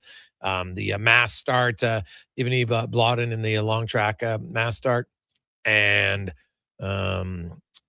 the 3,000 meter relay for the women in the short track. So now those are all projections, but a few of them they've already hit on, and a few bronze. And they had Elliot Gronin getting a medal. He thought he was going to get gold. He got a silver. They picked the Kingsbury. Well, they actually thought he'd get a gold. He got a silver. But so they've been close on a few. So we still, we're not going to go goldless, I wouldn't think, in this one, but it just seems like it's long because it's the first time since 1992 that it's taken this long to get a gold medal for Canada. So being close, like literally tied, and then 0.03. So guys have been very close and some girls, but just not there yet. Hopefully they get there. Now let's get to the 2-minute warning brought to you by Legacy Heating and Cooling. Home of the no payments, no interest for 1 year on your furnace. Stay warm all winter long. LegacyHeating.ca. Cam Tate, longtime journalist in town. Cam, of course, born with cerebral palsy. Cam's in a wheelchair. He's never let it slow him down. He's always wanted to be on the radio. And now, through the wonders of technology, comes life in the 2-minute warning. Your click is my command. On our X poll, we asked you to pick the topic for today's 2-minute warning. You asked, I delivered. Connor McDavid, Winter Olympics. First game, first impression. And wow, just wow. That hit in the corner, early, first period, boom. Tone, set. McDavid chewing on that mouthguard like it owed him money. Thinking, calculating, motivating. And then, fireworks. 18:04 of ice time. 3 assists. +2. Oh, and Macklin Celebrini, 17-14 on the ice. Close, but not quite. McDavid didn't just play, he led. I remember chatting with Ron McLean a couple of years ago. We talked windows. Not the kind you clean, the kind that close. McDavid was 27 then. Ron brought up Steve Yzerman. Stevie Y was 32 when he hoisted his first Stanley Cup, 37 when he struck Olympic gold. So, Oilers fans, take a breath. As Sinatra crooned, the best is yet to come. Now, let's pivot. Sykers Acres, the world's longest hockey game. A donor matching every dollar for the next 24 hours. $500 becomes $1,000. magic. And St. Dominic School? Edmonton kids raised $1,700 with kind notes. Heartwarming. Maria Ninema, yes, Yanni's sister, scored the 1,000th goal yesterday. And the score?